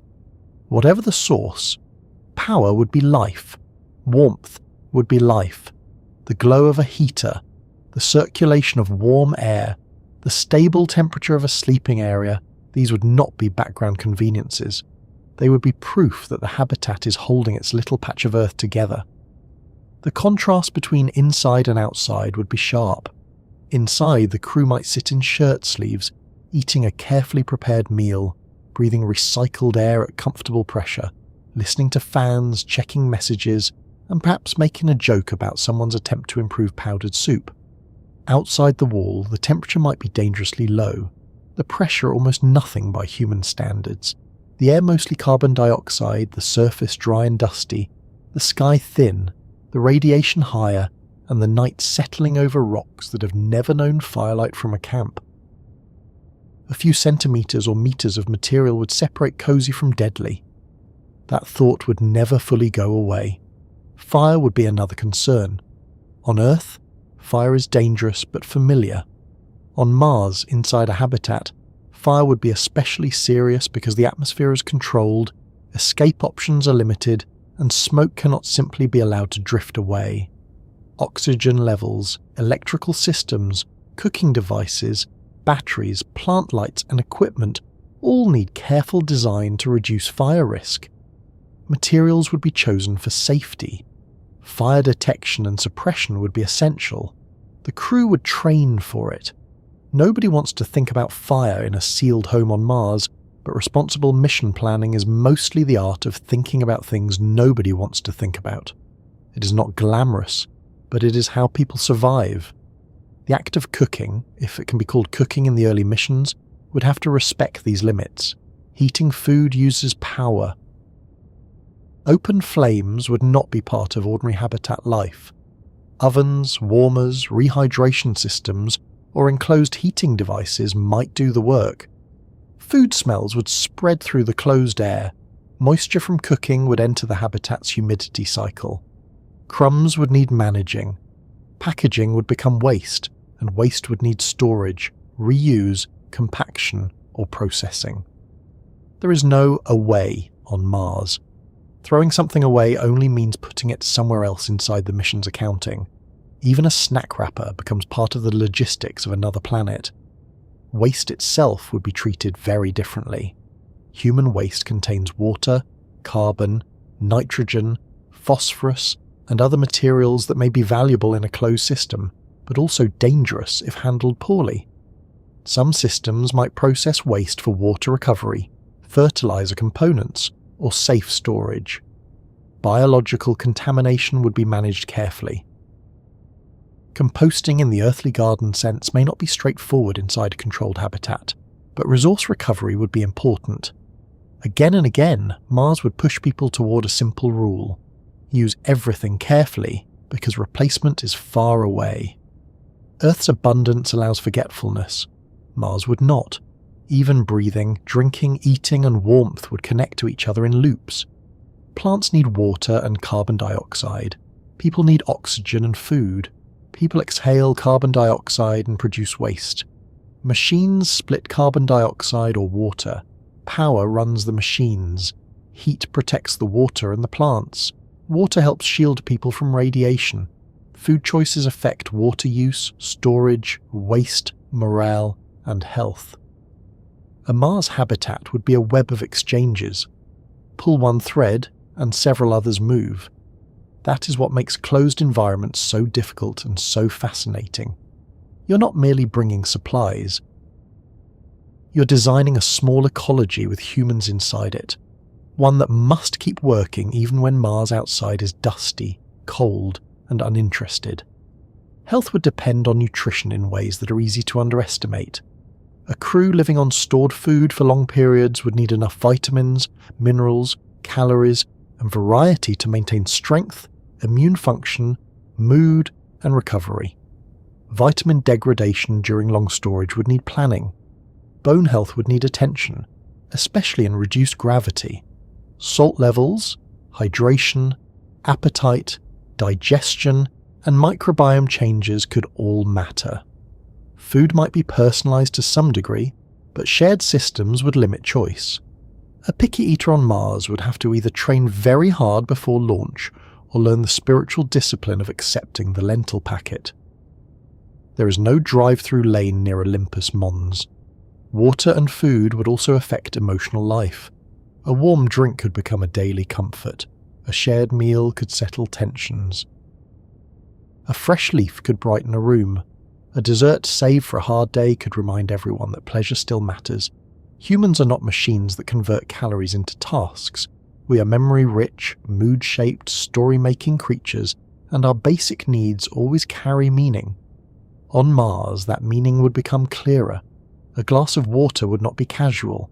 A warm bowl of food would not be ordinary. A stable room temperature would not be boring. These things would be the quiet victories of every soul. Perhaps that is what living on Mars would teach most strongly. Survival is not one heroic act. It is thousands of small successful processes. The oxygen level stayed right. The water filter worked.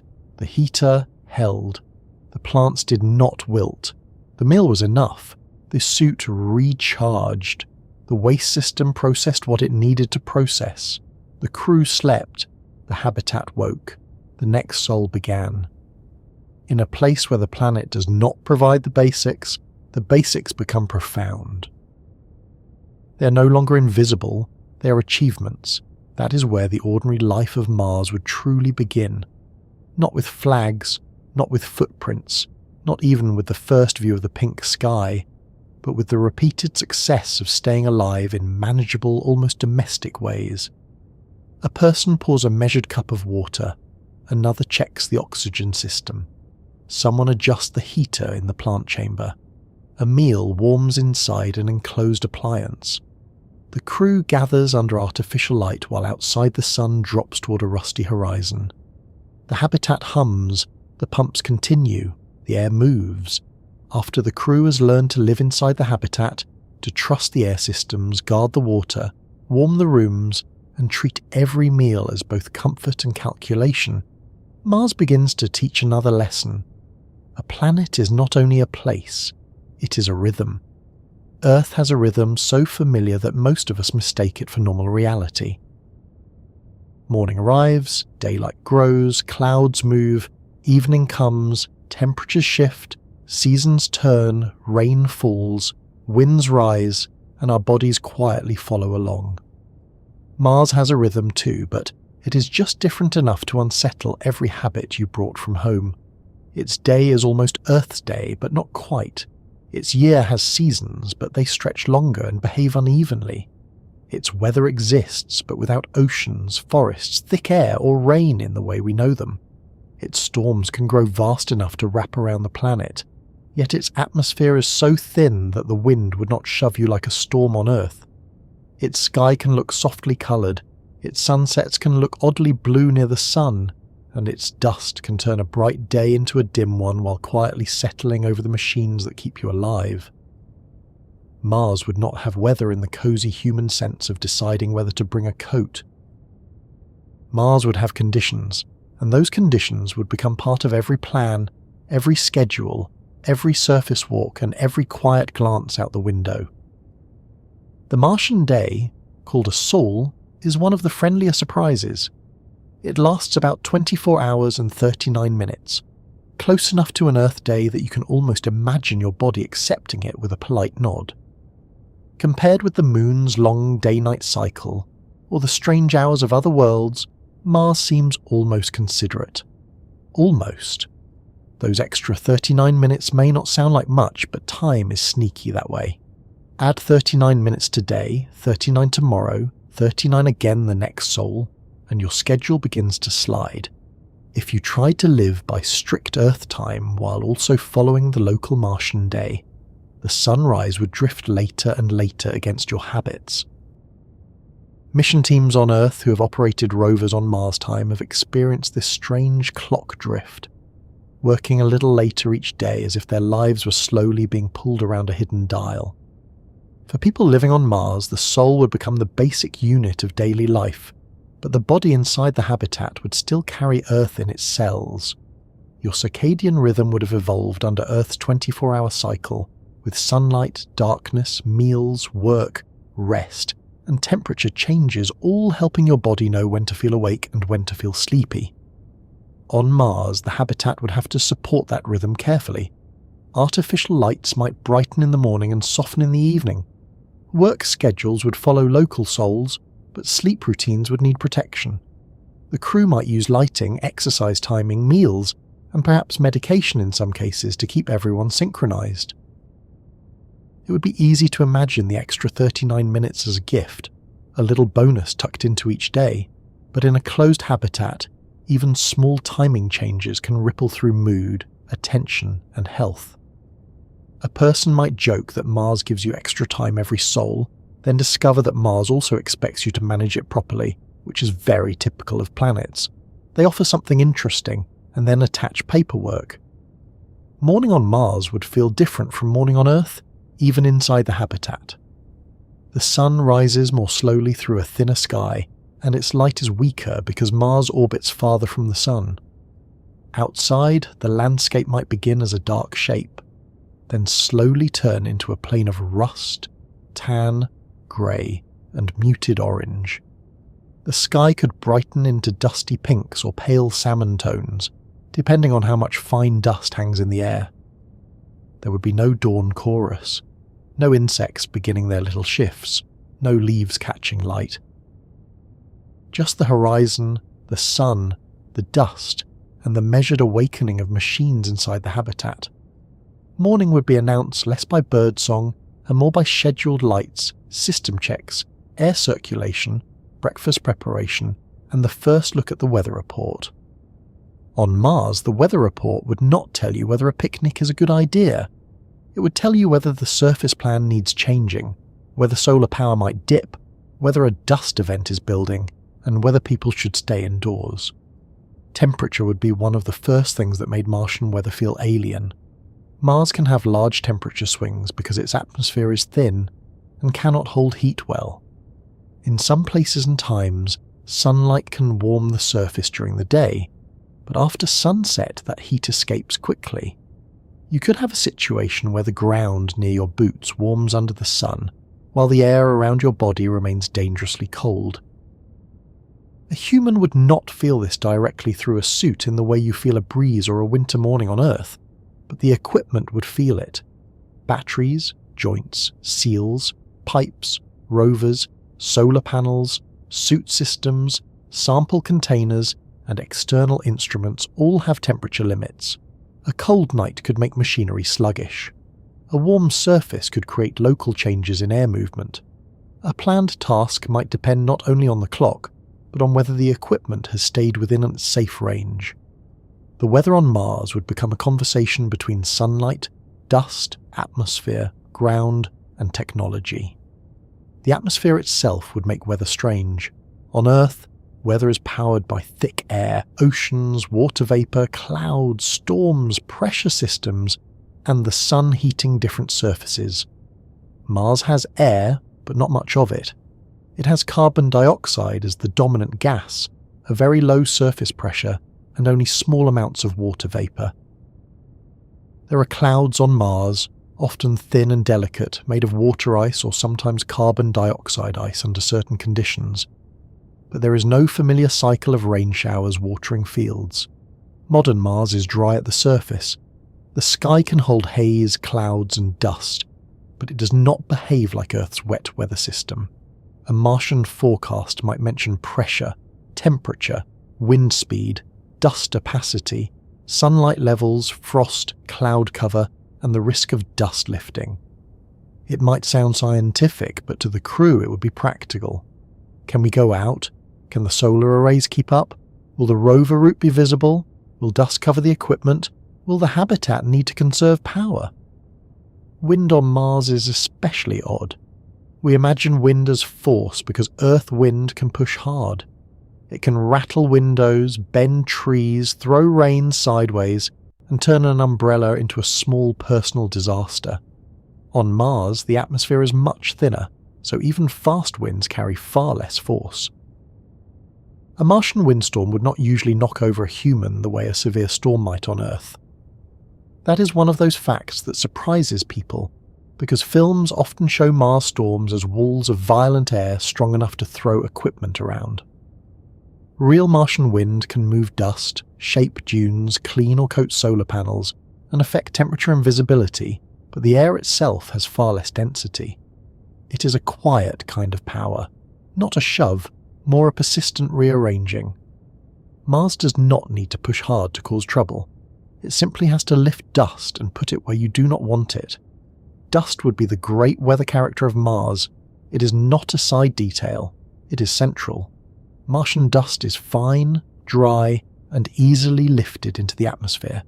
It can float, settle, cling, darken the sky, warm the atmosphere by absorbing sunlight, cool the surface by blocking sunlight, cover solar panels, coat sensors, infiltrate joints, scratch materials, and make every outdoor operation more complicated.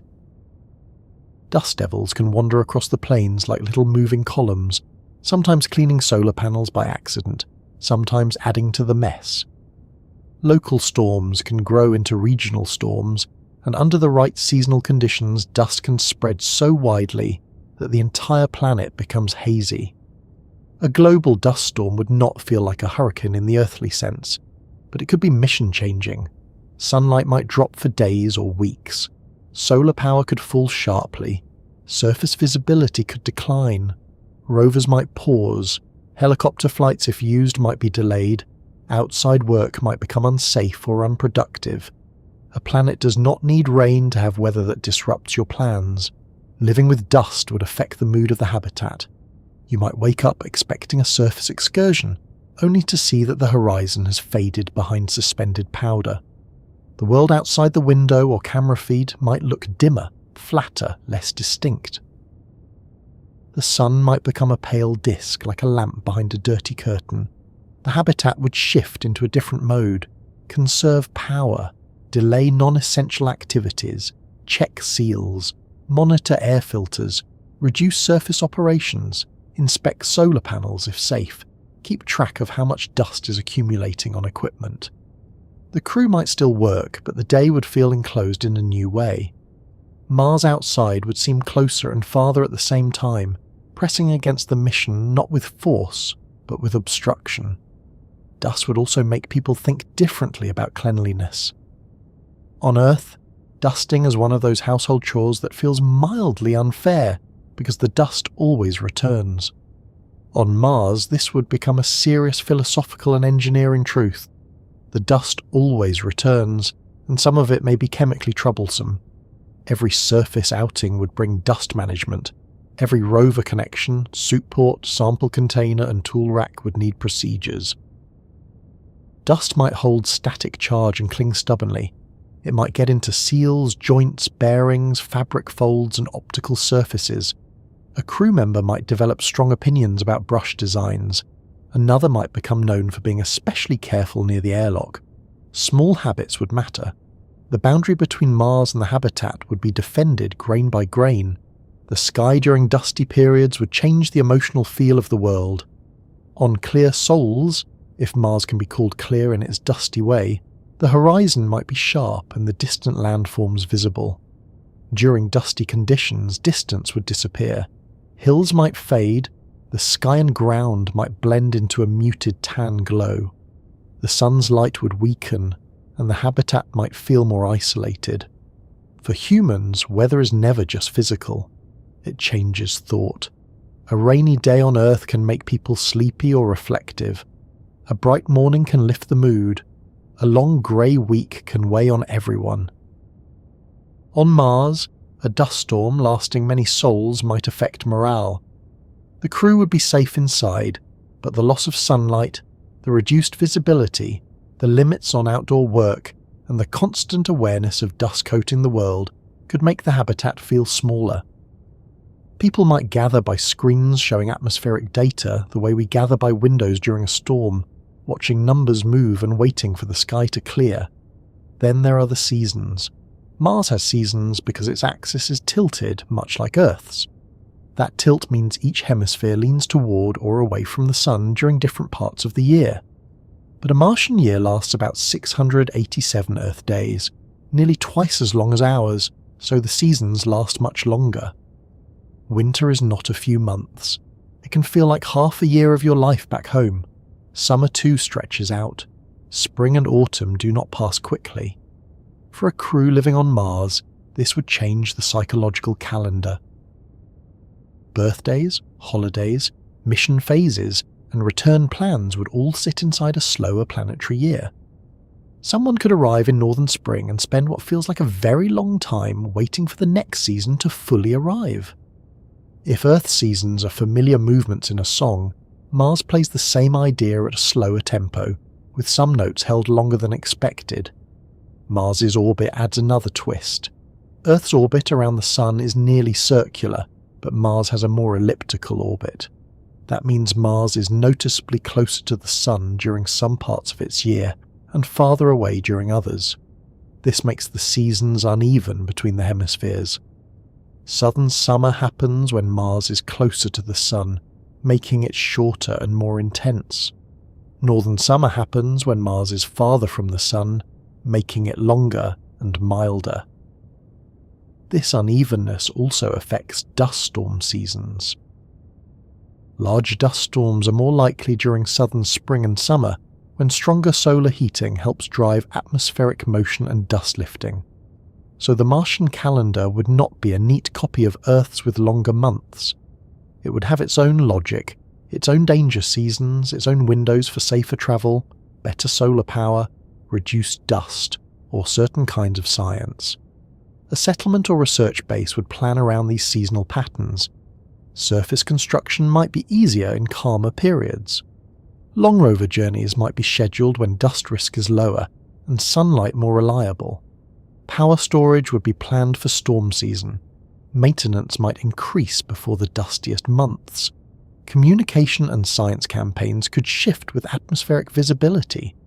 Even emotional life might follow the seasons. The crew might look forward to clearer skies or warmer daytime temperatures. They might dread the darker, dustier periods.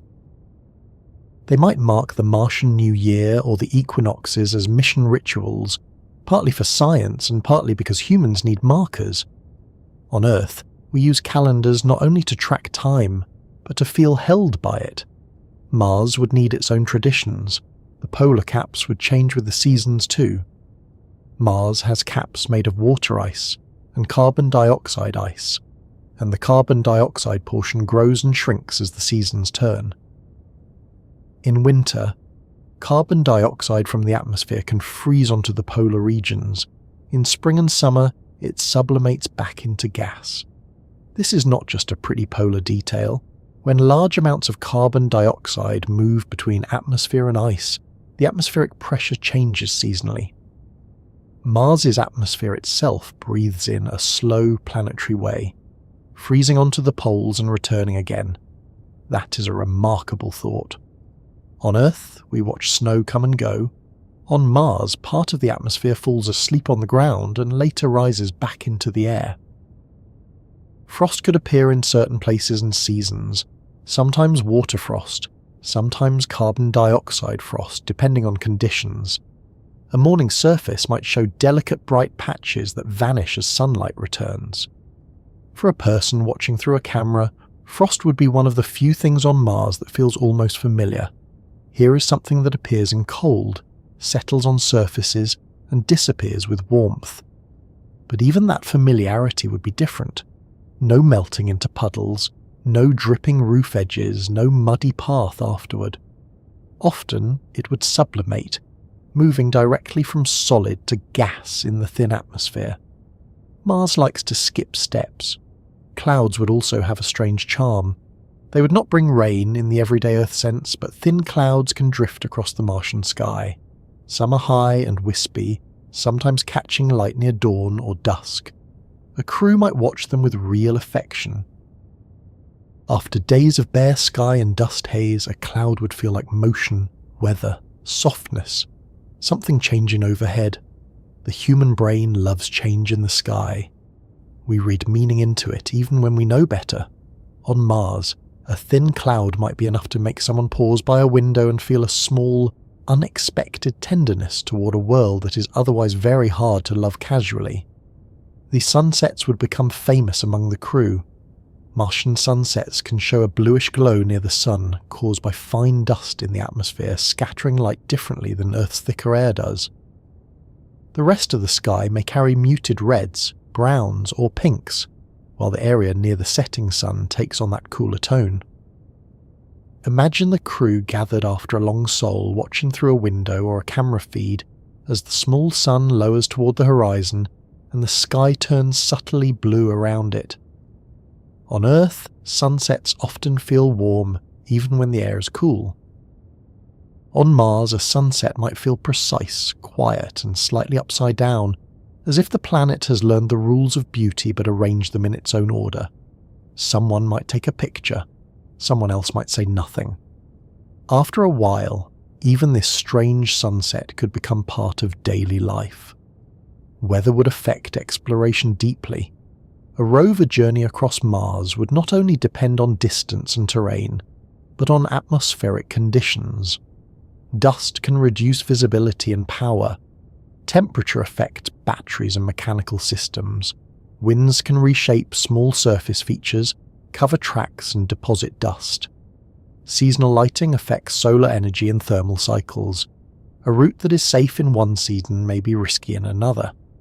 A hill that provides a beautiful view might also expose equipment to greater temperature swings or winds. Valleys, crater floors, slopes, and plains each have their own local conditions. Mars is not just one uniform desert.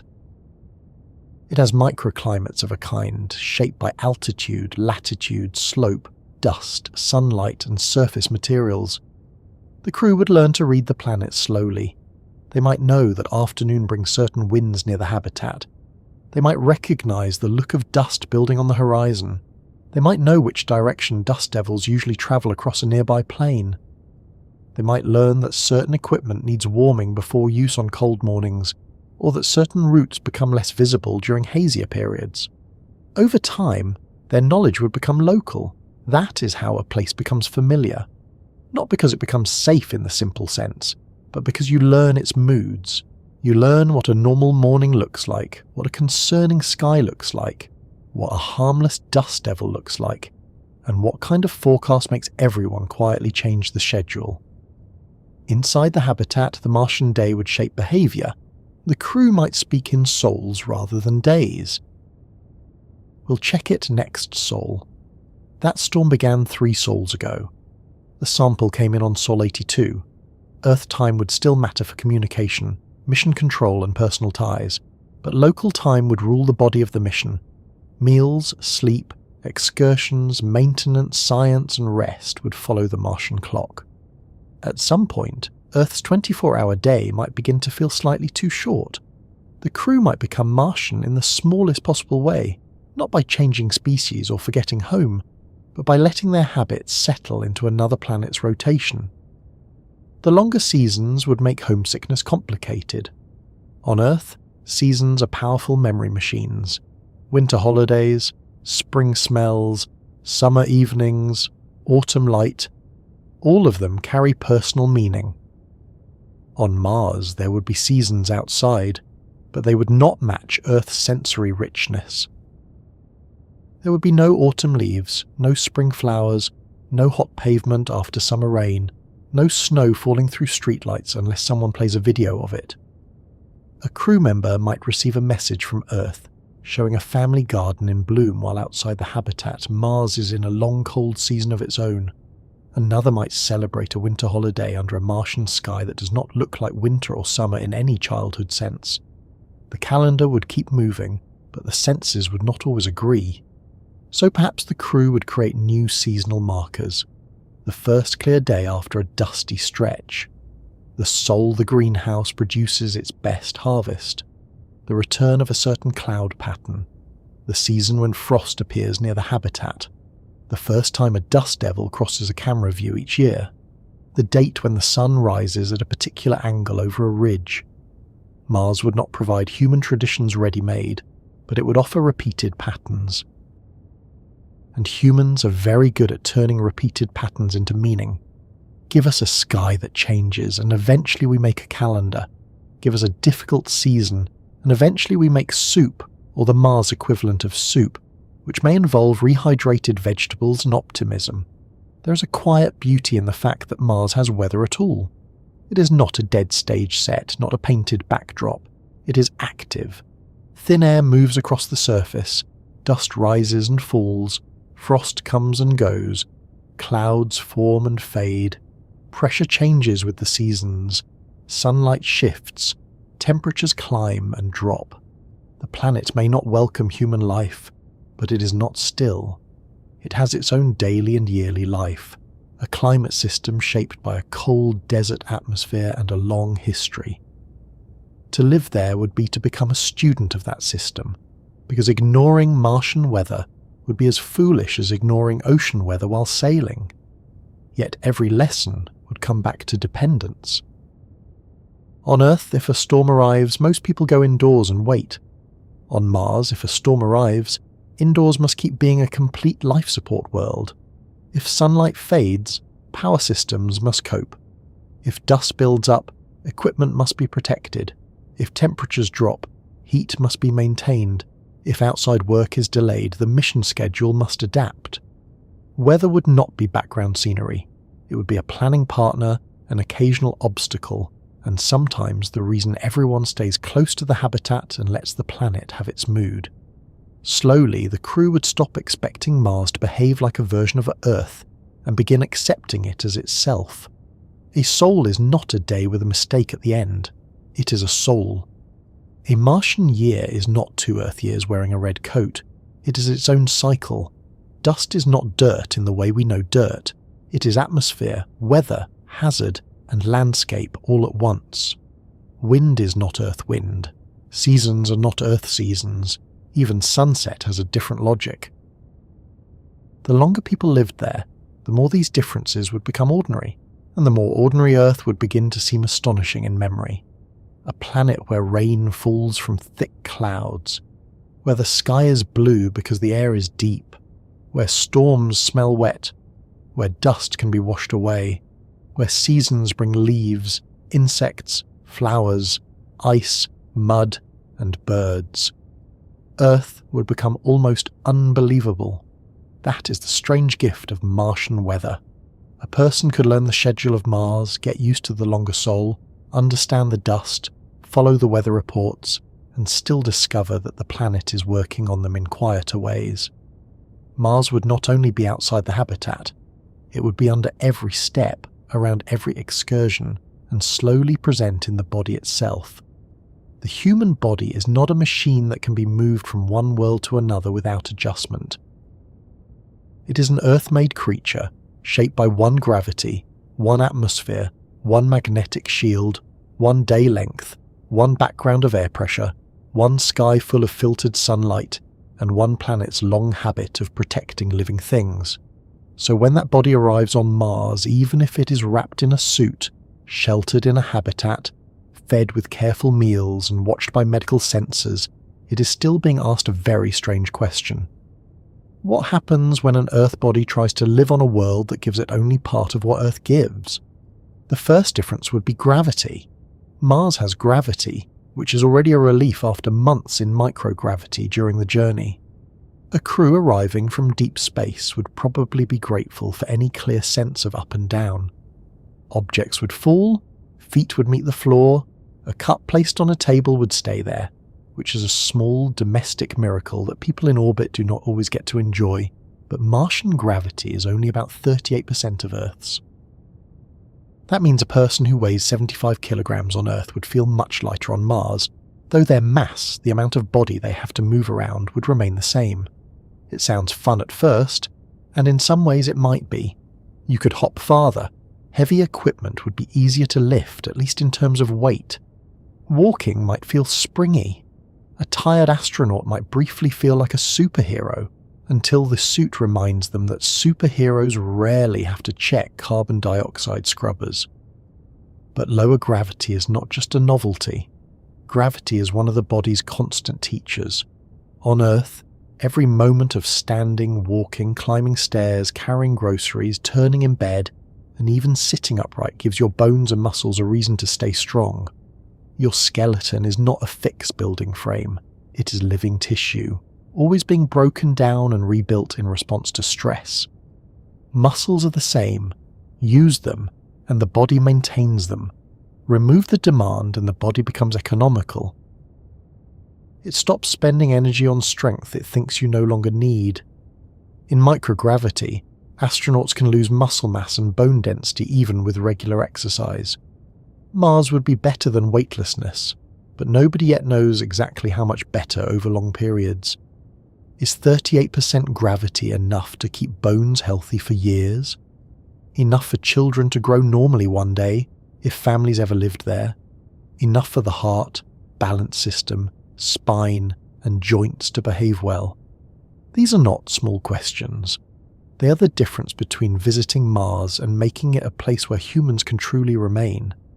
So exercise would become medicine, not optional wellness, not a hobby, not something you promise to start next week after one more packet of rehydrated dessert. It would be part of the mission's life support system, just with sweat involved. The habitat would need resistance machines, treadmills, cycling systems, perhaps devices designed specifically for partial gravity. The crew would exercise to keep muscles strong, bones loaded, the cardiovascular system working, coordination sharp, and mental health steadier. A day on Mars might include several hours of physical training, not because astronauts are trying to look impressive in mission photos, but because without deliberate effort the body may adapt in ways that make work harder and return to Earth more difficult. A person living on Mars would have to argue daily with their own biology, politely but firmly. Even walking outside would be a new physical skill. The reduced gravity would change balance and movement. The suit would add bulk and stiffness. Tools would have mass, even if they weighed less. A heavy sample container might be easier to lift, but still hard to stop once it is moving. That is an important little trick of physics. Lower gravity reduces weight, but inertia remains. Push something too strongly, and it still resists changes in motion. So work on Mars might have a slightly awkward quality at first. A person reaches for a tool and overcorrects. A step becomes a bounce. A small hop carries farther than expected. Kneeling is strange. Standing up is stranger. A fall happens more slowly than on Earth, but a fall in a pressure suit is still not something anyone wants to add to the schedule. The body's sense of balance would need to adjust too. On Earth, your inner ear, eyes, muscles, and joints all work together under a familiar gravity field. During the months of travel in microgravity, that system would be disrupted. Then Mars would ask it to adapt again to partial gravity. Then, if the crew returns to Earth, it must adapt a third time to full gravity. This is a lot of paperwork for the nervous system. Astronauts returning from long stays in orbit can experience dizziness, balance problems, and difficulty standing at first.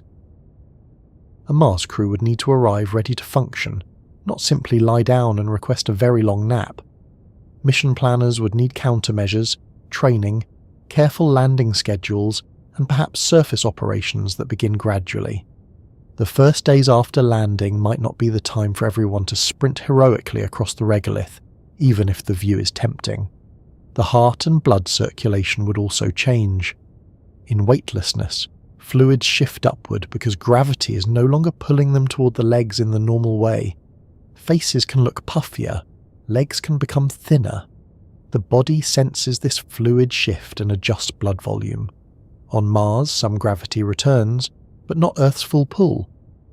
Blood, lymph, and other fluids would find a new balance. The cardiovascular system would have to work differently. The question is not whether the body can adapt.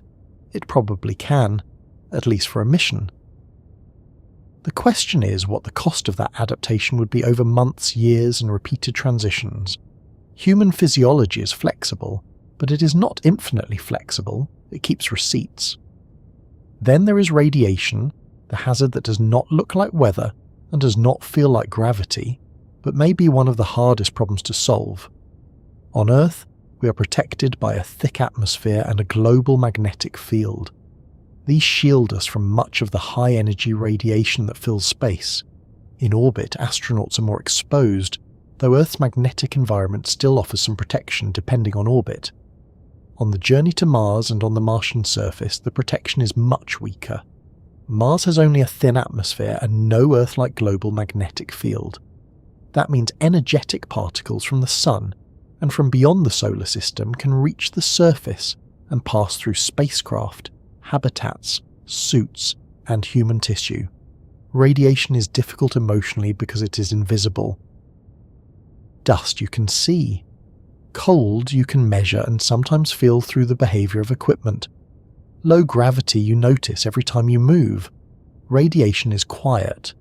It does not knock on the window. It does not make a dramatic sound.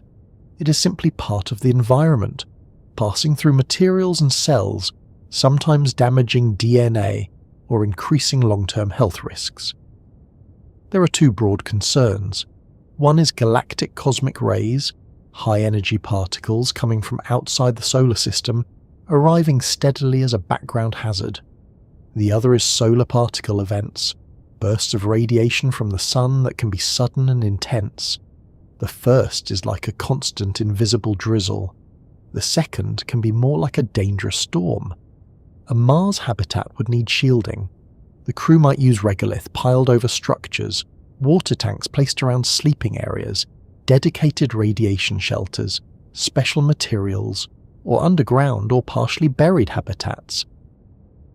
Water is useful because hydrogen-rich materials can help reduce some radiation exposure. Food, supplies, and waste containers might also become part of the shielding plan. There is something wonderfully practical about that. On Mars, even storage becomes protection. A wall of water tanks is not just plumbing. It is a barrier between human cells and deep space. A pantry may become part of the storm shelter. Suddenly, the soup packets are doing more for the mission than anyone expected. During a solar radiation event, the crew might stop work and move into a protected shelter. They might sit close together, surrounded by supplies, equipment, and shielding, waiting for the danger to pass. It would not look dramatic from the inside. No flames, no shaking, no monster at the hatch. Just alarms, readings, procedures, and the knowledge that the Sun, which normally gives energy and light, has released something dangerous. The crew might be calm. They would have trained for it. Still, it would be one of those moments when Mars feels very far from home. On Earth, the atmosphere and magnetic field handle this for us without applause. On Mars, people would have to handle it with planning. Radiation exposure would be carefully tracked for each astronaut. Dosimeters would measure accumulated dose. Mission schedules would limit unnecessary exposure. Surface walks would be timed. Habitats and rovers would be designed with shelter in mind. Medical teams would study risks to cancer, the nervous system, cardiovascular health, immune function, and other body systems. But radiation is not a problem with a single tidy solution. You cannot simply wear a thicker jacket and declare victory. Shielding has mass, and mass is expensive to launch or difficult to build. Some radiation is deeply penetrating. Too much shielding of the wrong kind can even create secondary particles when high-energy cosmic rays strike it.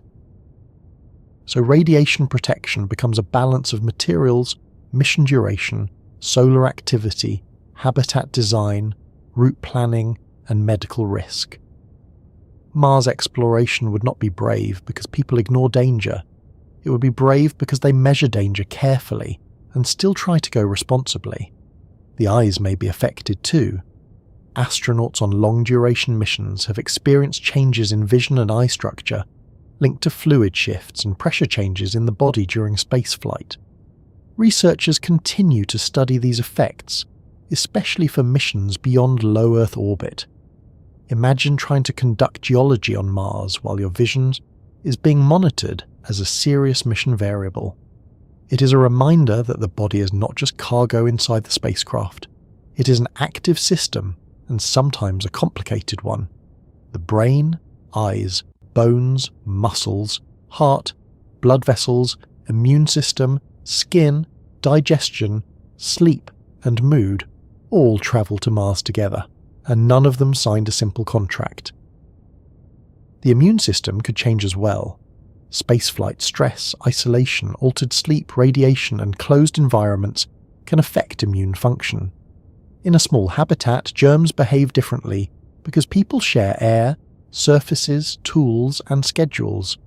There is no fresh outside breeze in the earthly sense. Microbes from human bodies would become part of the habitat ecosystem. Cleaning, filtration, microbial monitoring, medical care, and hygiene would matter.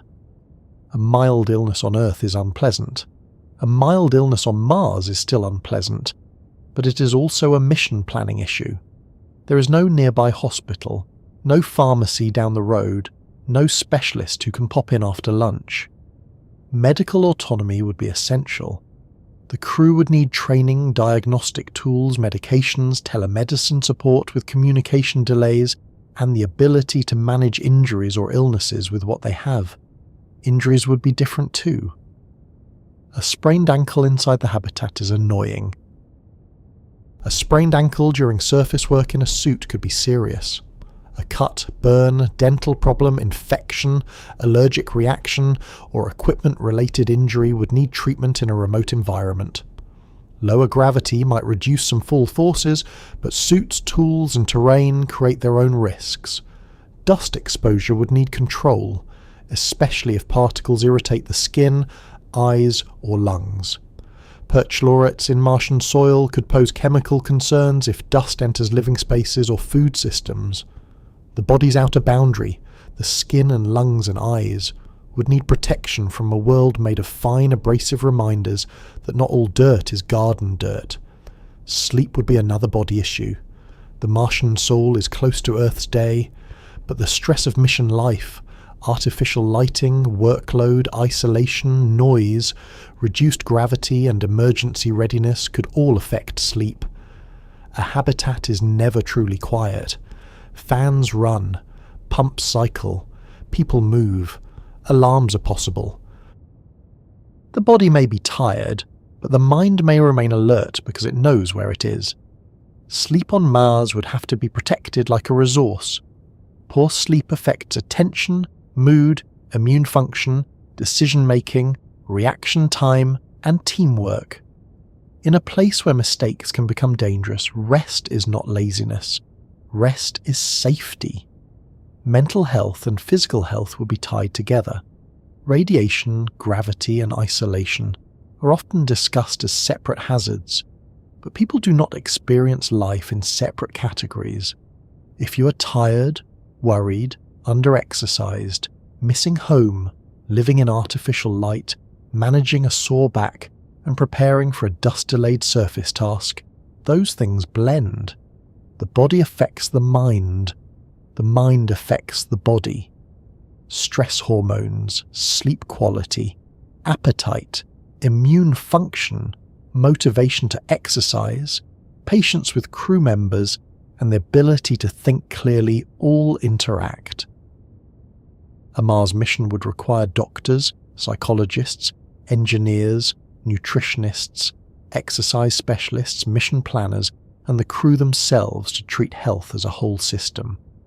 The spine might behave strangely in reduced gravity. In microgravity, astronauts can grow slightly taller for a time because the spine is less compressed. Back discomfort can occur. On Mars, some compression returns, but less than on Earth. What happens over long stays in partial gravity is still a major question. Joints might experience different loads, walking patterns might change, muscles used for posture might be less challenged. The body may develop a new Martian posture, a new gait, a new sense of effort. At first, this sounds almost charming, like learning the local dance, but for medical planning, every altered movement pattern could influence injury risk, long-term strength, and return adaptation. Returning to Earth would be a major concern hiding behind the entire surface mission. If astronauts spend many months in transit, then many months on Mars, then months travelling home, their bodies will have adapted to microgravity and partial gravity for a long time. Earth's gravity may feel heavy, perhaps brutally heavy at first. Standing, walking, balance, blood pressure regulation, and muscle strength would all be tested. The crew cannot simply arrive back on Earth and step out as if returning from a long train ride. Rehabilitation would be needed. This matters because the mission does not end when Mars work is complete. A safe return includes bringing people home in bodies that can recover.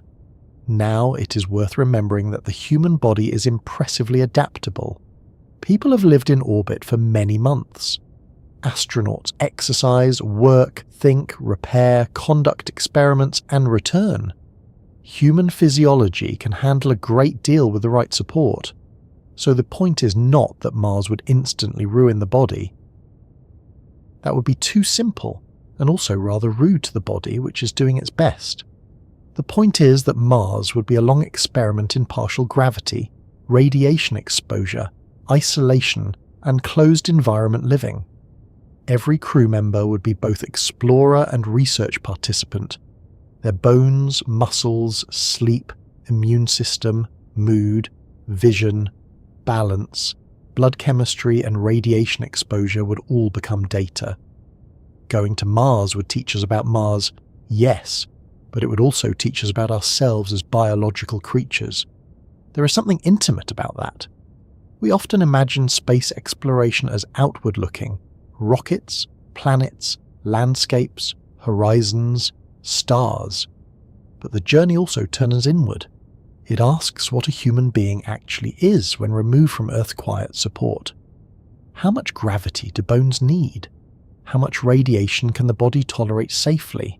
How much isolation can the mind handle? How well can people work when communication is delayed and medical help is far away? How does a body built for rivers, sunlight, weather, and full gravity live inside a sealed room on a cold red planet? Mars becomes a mirror, not only for civilization, but for anatomy. Daily medical care would become routine. The crew might take regular blood samples, check heart function, scan eyes, measure bone and muscle changes, monitor sleep, record mood, test balance, track radiation dose, and adjust exercise plans. Wearable sensors could collect information continuously. Artificial intelligence tools might help detect patterns. Medical devices would need to be compact, reliable, and repairable. The crew medical officer might be trained across many specialties because a Mars base cannot afford to have a separate expert for every organ system. In a small settlement, everyone would need some medical competence. The person who fixes the air pump may also help splint a wrist. The person growing lettuce may also know how to run a diagnostic scan. Mars would blur job titles because distance makes specialists out of everyone. Food would support body protection too. Nutrition could help maintain bone, muscle, immune function, gut health, and mood. Enough protein, vitamin D, calcium, antioxidants, fibre, and calories would matter. But appetite can shift during spaceflight and stressful missions. Menus would need to be both healthy and actually eaten, which is an important distinction often rediscovered by anyone who has ever planned a very sensible meal and then wanted biscuits. Food fatigue could reduce intake. Fresh crops, varied textures, and familiar flavours would help. A warm meal after a hard surface excursion might be as much health support as pleasure. The body would also face the simple challenge of working in a suit. Spacesuits or Mars suits would restrict movement, add resistance, alter posture, and make hands work harder. Gloves can tire fingers and reduce fine control. Life support packs add mass. Thermal systems must manage sweat and heat during exertion. A surface task that would be easy in ordinary clothes on Earth could become exhausting in a suit under Martian conditions. The crew's energy use would be monitored. Fatigue would be taken seriously. A tired astronaut makes slower decisions and more mistakes, and Mars is not a forgiving workplace. Still, there might be moments when the body enjoys Mars. A careful hop in low gravity. The ease of lifting something that would feel heavy on Earth. The feeling of moving across a landscape with a longer, lighter stride. The playful surprise of dust falling more slowly. The relief of gravity after months of floating. The body is not only vulnerable, it is curious. It learns. It adapts. Perhaps after enough souls, walking on Mars would no longer feel strange. It would feel like walking. The crew might develop a comfortable Martian rhythm, one that would look slightly odd to Earth viewers but feel natural there. A human gait shaped by another planet. That image is worth holding for a moment. A person moving across red ground, not bouncing like a cartoon astronaut, not marching like a hero, but walking carefully in a way learned from experience. Their bones are being protected by exercise. Their radiation dose is being tracked. Their suit is managing pressure and temperature. Their muscles remember Earth but have adapted to Mars. Their heart is working in a new balance. Their eyes scan the horizon through a visor. Their body is both fragile and capable, vulnerable and astonishing. It was never designed for this world, and yet here it is, finding a way to work. This may be one of the clearest truths about living on Mars. The planet would not only test technology, it would test biology. Rockets can arrive, habitats can inflate or assemble, machines can make oxygen, water can be recycled, and rovers can roll. But the human body is the central passenger of the whole dream. If the body cannot stay healthy, the mission cannot succeed in any meaningful sense. Exploration is not just reaching a place, it is remaining alive, clear-minded, strong enough, rested enough, and connected enough to do something once you get there.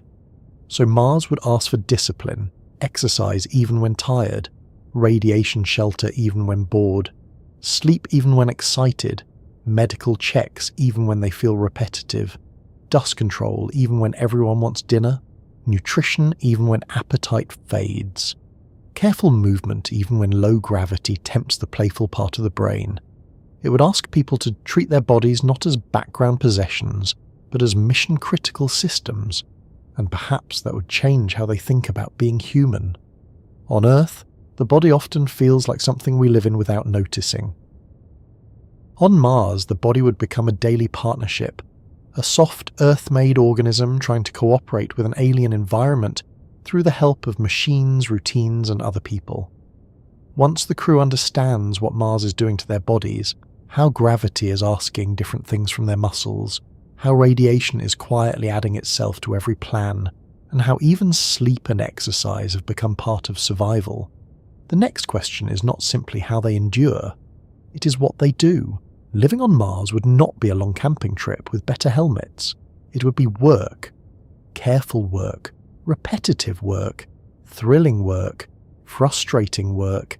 And occasionally the sort of work where a person spends 3 hours fixing something that was never supposed to break, then celebrates by eating a meal from a packet with the deep satisfaction of someone who has personally defeated entropy for one more soul.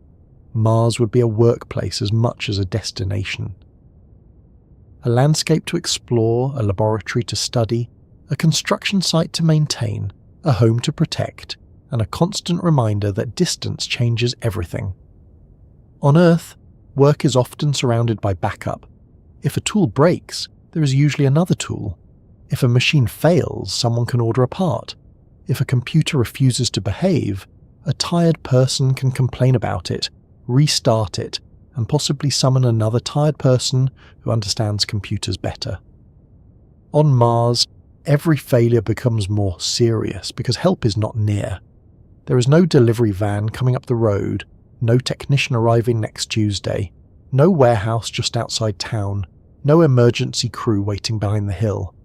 There is the habitat, the crew, the supplies they brought, the machines they can repair, the materials they can use, and the instructions and advice that arrive from Earth only after a delay. Distance turns ordinary troubleshooting into a survival skill. The workday would begin with checks. Not glamorous checks, perhaps, but essential ones. Air pressure, oxygen levels, carbon dioxide removal, water recycling, power supply, battery status, habitat temperature, radiation readings, communications, suit condition, rover readiness, dust levels, greenhouse health, medical status, weather forecasts, and any alarms that happened overnight. A crew on Mars could not assume the morning is safe just because it arrived. The habitat must prove itself again and again. In that sense, every soul would begin with a quiet negotiation. Are the systems stable? Is the weather acceptable? Are the crew rested enough? Is the surface route still safe? Is the rover charged? Is the dust manageable? Is the plan still sensible? Or has Mars made one of its small objections? After the checks, tasks would divide. Some crew members might stay inside to run laboratory analysis, manage communications, repair systems, grow food, monitor life support, or prepare for later excursions. Others might suit up for surface work. A day outside would not be spontaneous. It would be planned in detail, with routes, objectives, time limits, energy use, oxygen reserves, communication schedules, emergency procedures, and return points. On Earth, a geologist might walk across a field, see an interesting rock, kneel down, pick it up, and think about it. On Mars, that simple act becomes a sequence. Approach carefully, check footing, manage suit mobility, photograph context, use tools, avoid contamination, collect the sample, label it, store it, track location, watch the clock, watch the oxygen, watch the dust, watch the body. The science may be exciting, but the method would be slow, because slow is how you stay alive. The surface itself would be full of work. Mars is not a blank red plain. It has layers, channels, craters, ancient lake beds, volcanic rocks, dunes, cliffs, fractures, mineral deposits, and places where water may once have altered the ground. Every site could hold clues to Mars's past. Did water flow here? Was there once a lake? Were the conditions ever friendly to microbes? How did the atmosphere change? Why did Mars lose so much of its warmth and air? What minerals formed here? How old is this rock? What does this dust contain? A person living on Mars would not just admire the landscape, they would read it. Every ridge might be a sentence from deep time. Every rock could be a small page in the planet's history, though admittedly a page that requires gloves, drills, cameras, and a great deal of patience to understand. Human explorers would have advantages that robots do not. A rover can be wonderfully patient, precise, and durable, but a human geologist can notice patterns quickly, change plans, compare textures, make judgments, improvise, and use experience in ways that are difficult to program fully. A person can look at a slope and say, that layer is worth checking, or this rock does not match the others, or let's move slightly upslope before we sample. Human curiosity is flexible, it wanders intelligently.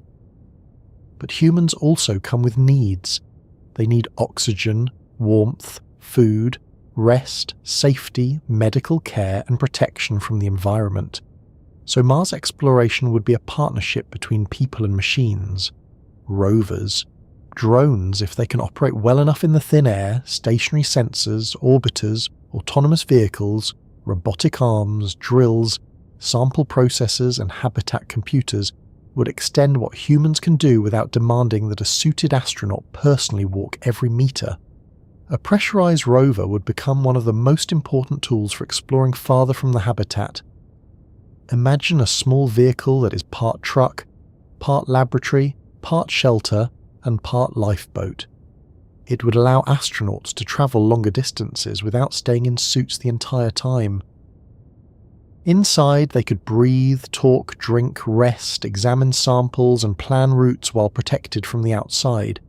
It would need power, navigation, communications, life support, dust control, radiation protection, and enough reliability that the crew can trust it beyond easy walking distance.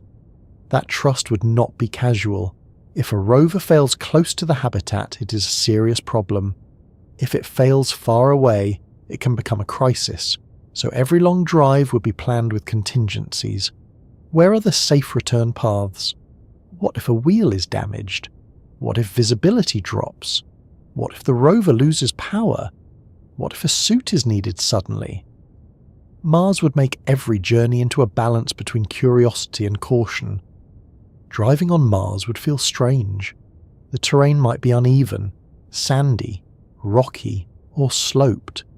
The horizon would look open, but the safe route might be narrow. The vehicle would move carefully, not because it cannot go faster in theory, but because hidden hazards matter.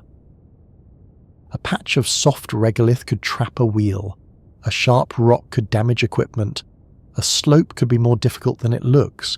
A dust-covered surface might hide texture, and because the crew is far from Earth, they cannot rely on immediate instruction from mission control.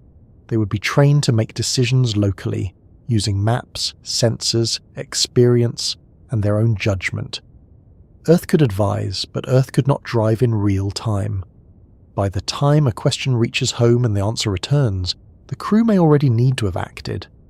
This communication delay would change the feeling of work more than many people expect. In low Earth orbit, astronauts can often speak with mission control in real time.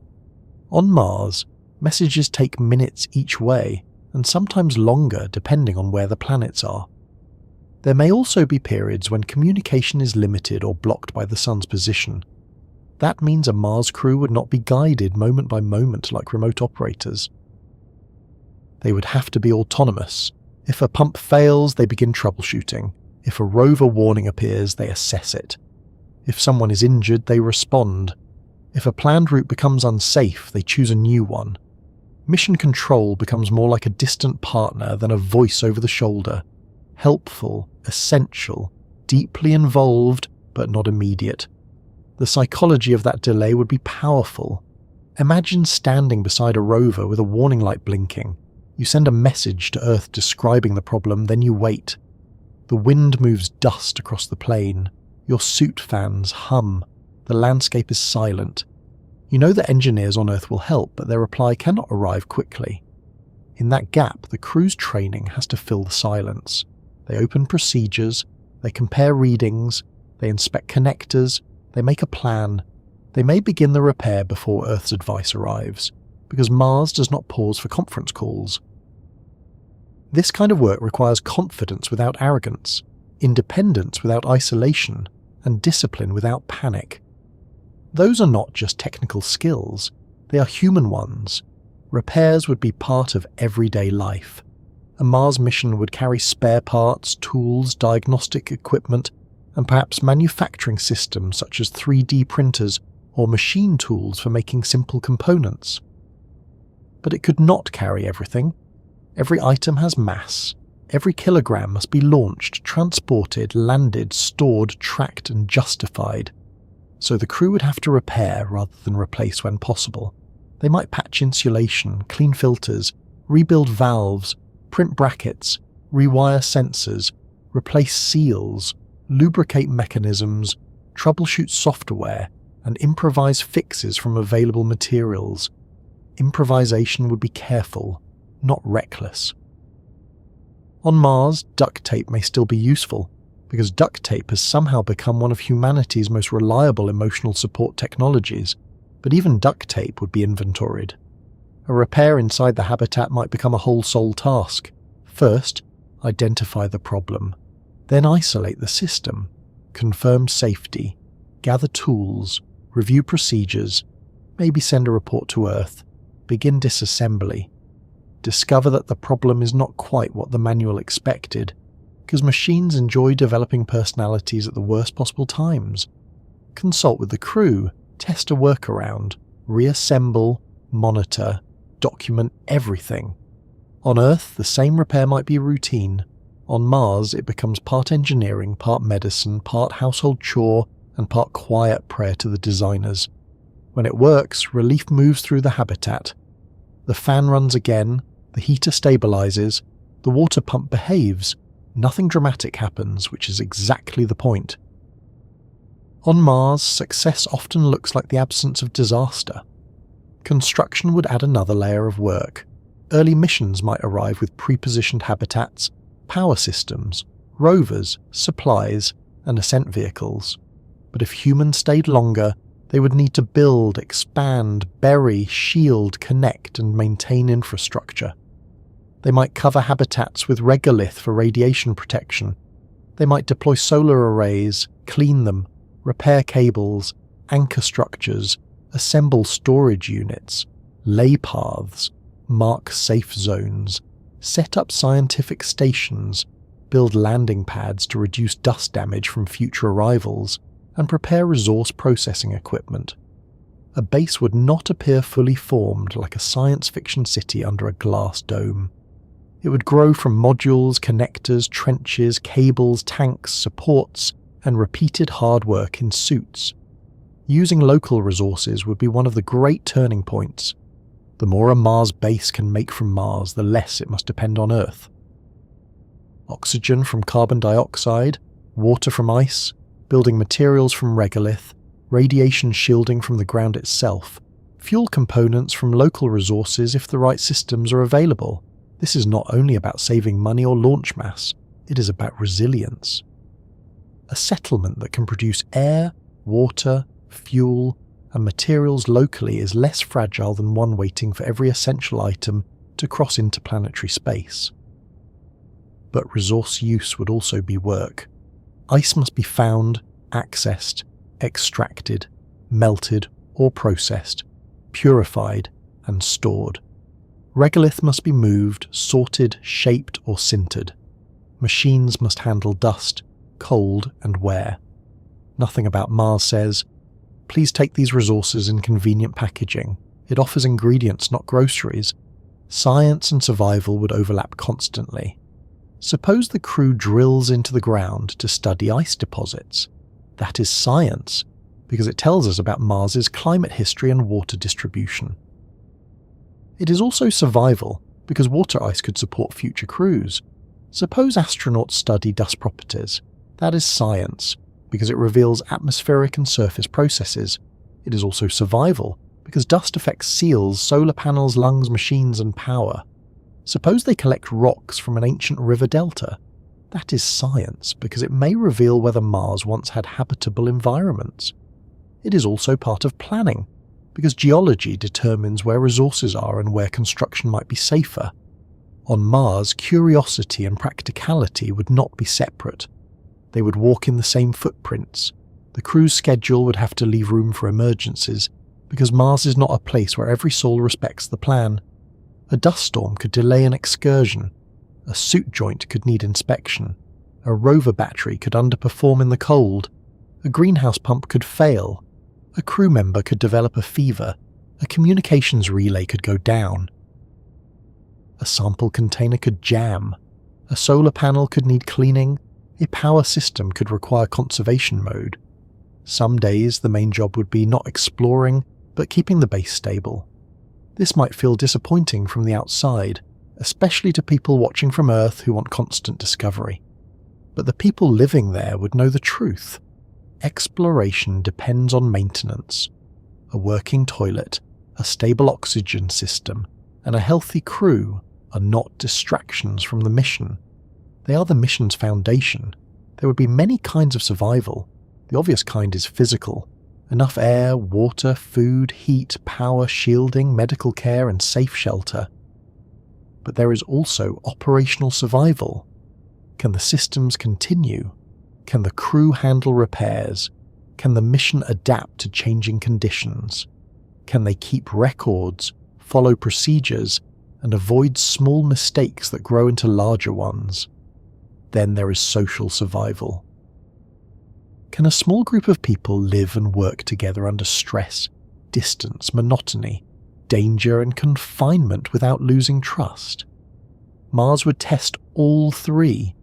It would ask whether humans can remain technically competent, physically healthy, and emotionally cooperative in a place where the margin for carelessness is thin. Surface exploration would also include mapping the safe human zone. At first, the world around the habitat would be divided into known and unknown, safe and untested, reachable and too far. Over time, the crew would expand that map. Here is the route to the ridge. Here is the soft patch to avoid. Here is where dust devils often cross. Here is the good sample site. Here is the emergency shelter cache. Here is the slope that looks gentle but is awkward in suits. Here is where the rover once lost traction. These details would turn a stretch of alien land into a workplace with memory. A place becomes familiar when events attach themselves to it. That rock is where someone dropped a tool. That rise is where the first clear view of the valley appeared. That flat area is where a difficult repair happened. Mars would slowly collect human stories, not grand ones only, but small practical ones. The crew would likely name things. Humans name everything. Ridges, rocks, paths, stubborn tools, favourite camera views, annoying dust traps, perhaps even a particular corner of the habitat where people bump their elbows too often. Official maps would use formal names, but everyday life would create informal ones. Meet near the Turtle Rock. Check the cable by Breakfast Ridge. The rover is parked by the Dusty Pancake. It sounds silly, but naming helps people orient themselves emotionally and practically. It turns unfamiliar space into navigable space. On Mars, informal names would be little acts of settlement, not ownership in a grand sense, but relationship. A way of saying, we have noticed you. Danger would remain close, but not always frightening. That may sound contradictory, but people who work in extreme environments often become skilled at living beside risk, without being consumed by it. Pilots, divers, mountaineers, submariners, polar researchers, and astronauts learn procedures, respect hazards, and keep moving. A Mars crew would probably develop the same steady calm. They would not wake up every morning in dramatic fear. They would wake up and do the checks. They would put tools where they belong. They would listen to the habitat. They would respect weather reports. They would double-check seals. They would speak clearly. They would sleep when they can. Survival would become a practice. Not panic, but discipline. There would also be joy in the work.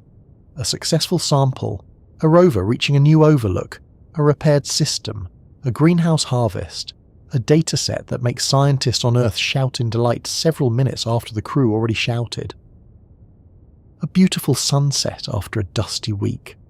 The first time a crew member recognises a distant hill by sight instead of map.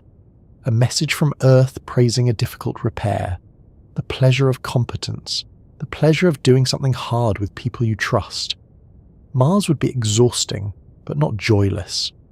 Humans do not need comfort every second to feel meaning. Sometimes meaning comes from effort that matters. The scientific discoveries could be profound. A human crew might examine ancient lake deposits, search for biosignatures, study the planet's climate history, drill below the radiation-damaged surface, collect carefully chosen samples, deploy seismic networks, study dust and weather, inspect lava tubes or subsurface ice, and prepare materials for return to Earth. They might discover evidence that Mars was once more habitable than we imagined, or perhaps that it remained lifeless despite all the right ingredients. Either result would matter. If Mars once had life, then life may not be a rare accident. If Mars never had life despite water and chemistry, then life may be more difficult to begin than we hope. A person working there would be handling not just rocks, but questions about the universe's ability to become biological. And yet, after a long day of that kind of science, someone still has to clean the tools. That contrast is one of the best ways to understand Mars. The grand and the ordinary would sit together constantly. A crew member might spend the morning sampling a rock that could hold clues to ancient habitability, then spend the afternoon unclogging a filter. They might help answer whether life ever existed on another planet, then carefully label storage containers. They might look out at landscape untouched by human history, then argue gently about exercise equipment scheduling. This does not make the mission less inspiring, it makes it more real. Human beings bring ordinary life with them wherever they go, and ordinary life is what allows extraordinary things to continue. Working far from Earth would also change responsibility. On Earth, we're used to large systems absorbing our mistakes. If you forget something, someone may remind you. If you run out, you buy more. If a plan fails, another plan may be available. On Mars, responsibility becomes more direct. Every person's work affects everyone else. A poorly secured tool can become a future problem. A missed reading can hide a failure. A careless dust procedure can contaminate the habitat. A skipped exercise session can weaken the body. A harsh word at the wrong time can damage trust. The crew would need a culture of care, not just expertise. Care for equipment, care for schedules, care for the habitat, care for samples, care for one another, care for the future crews who may depend on what they build. Earth would remain present through mission control, family messages, scientific teams, public interest, and the knowledge that billions of people live under that blue atmosphere far away. But Mars work would require emotional independence. The crew could not wait for Earth to approve every small decision. They would need to act, then explain. They would need to trust their training. They would need to accept that some choices will be made with incomplete information. That is not unusual in human life, but Mars makes it sharper. A delayed message from Earth might arrive after the crew has already solved the problem. Sometimes Earth will be proud. Sometimes Earth may have suggested a different approach. The relationship would mature from supervision into partnership. At the end of a surface work sol, the return to the habitat would feel like coming back from the edge of the world. The crew would park the rover, secure equipment, enter the airlock, manage dust, remove suits, store samples, check bodies, log data, clean tools, report status, and perhaps only then allow themselves to feel tired. The habitat lights would seem warm, the air would smell familiar. Dinner might be waiting, or at least something that can become dinner with water and optimism. Outside, Mars would go on without reaction. Inside, people would review maps, laugh about a stubborn bolt, send updates home, and prepare for the next sol's work. Little by little, survival would become a shared craft. The crew would know the habitat's sounds, the rover's quirks, the dust season's habits, the route markers, the weak tool latch, the best time to contact Earth, the safest way to carry a sample box in low gravity, the crew member who notices pressure changes fastest, the one who tells jokes during repairs, the one who grows plants well, the one who remembers where everything is stored. This is how a group becomes more than a group. It becomes a working organism. On Mars, that might matter as much as any technology. Machines keep people alive, but people keep the mission human. So working, exploring and surviving far from Earth would be a life of careful purpose. It would not be constant drama, and it would not be simple adventure. It would be long sols of planning, checking, travelling, repairing, sampling, exercising, cleaning, learning, adapting, and trying again. It would be a place where a rock can change science, a dust seal can change the schedule, a delayed message can change the mood, and a shared meal can hold the crew together. Mars would demand competence, patience, flexibility, and humility. It would reward attention. It would punish carelessness.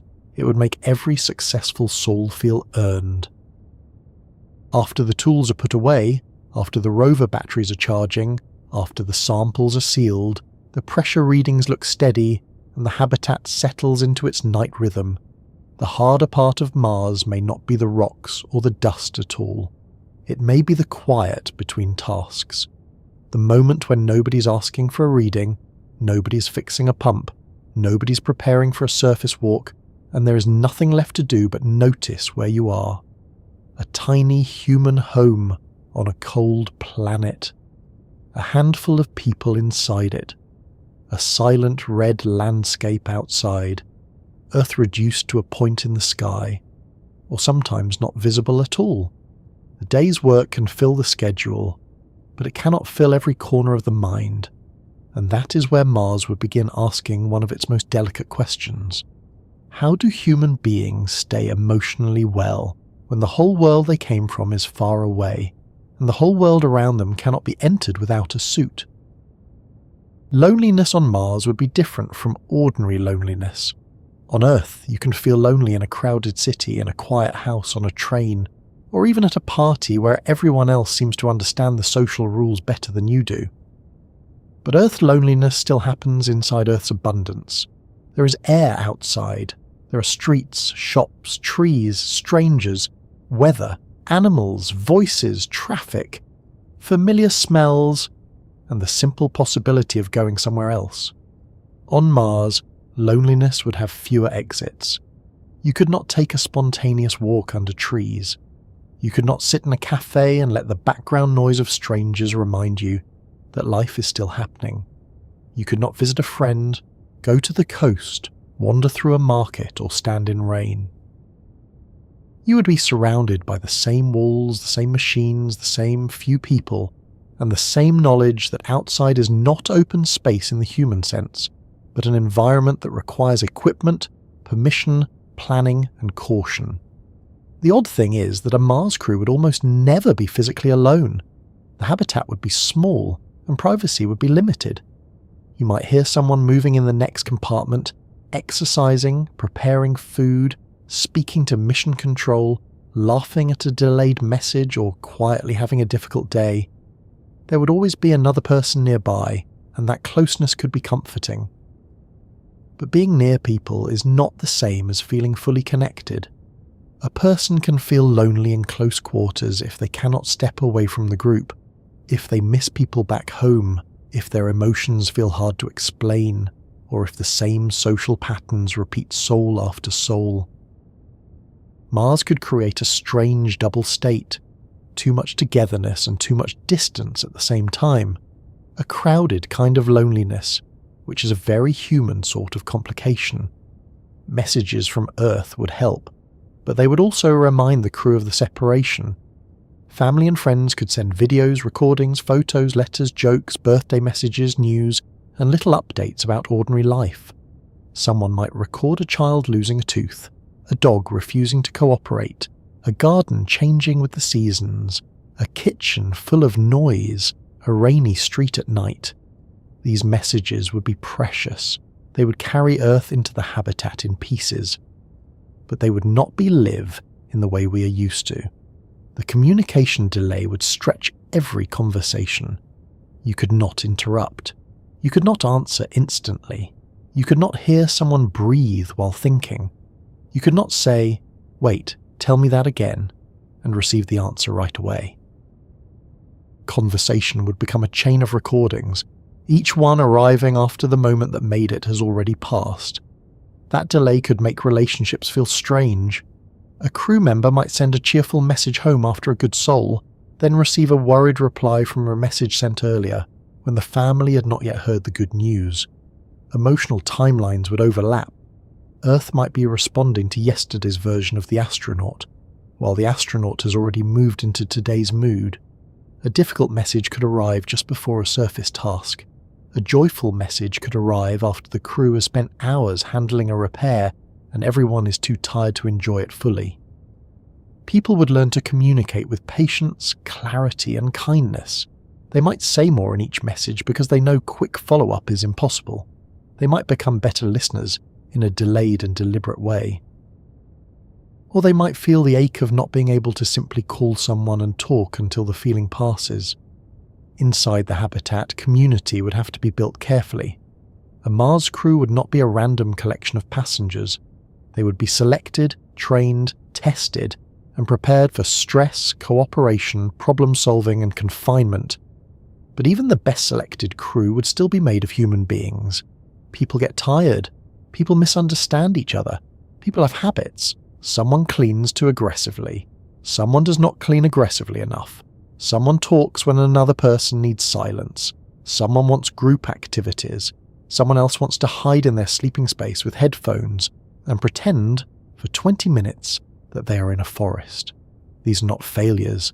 They are ordinary human differences. The challenge is that Mars gives them very little room to spread out. Small irritations could become large if ignored. A misplaced tool, a repeated noise, a tone of voice, a scheduling conflict, someone using the last portion of a favourite food without realising its emotional significance.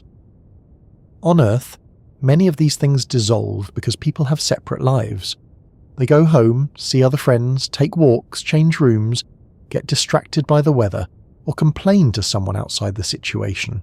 On Mars, the group is the situation. There is no outside social world to balance it. So the crew would need skills that sound simple, but are actually difficult. Apologising quickly, speaking honestly without cruelty, noticing tension early, giving one another privacy, sharing responsibility, and not turning every annoyance into evidence of someone's entire character. That last one may be useful on Earth as well, incidentally. Routines would protect the community. Shared meals, regular meetings, private time, exercise schedules, recreational periods, maintenance duties, celebrations, and check-ins would create structure. Without structure, time in confinement can blur. Days can feel both repetitive and strangely exhausting. A predictable rhythm gives people something to lean against. It says this is morning, this is work, this is rest, this is group time, this is personal time, this is when we talk about problems, this is when we leave each other alone. A habitat would need that kind of social architecture just as much as it needs air ducts and pressure seals. You cannot see social architecture on a blueprint easily, but you feel it when it is missing. The crew might create rituals to make life feel human. A weekly meal that feels special, even if the ingredients are familiar. A movie night. A shared playlist. A small ceremony for the first harvest from the plant chamber. A Martian birthday tradition.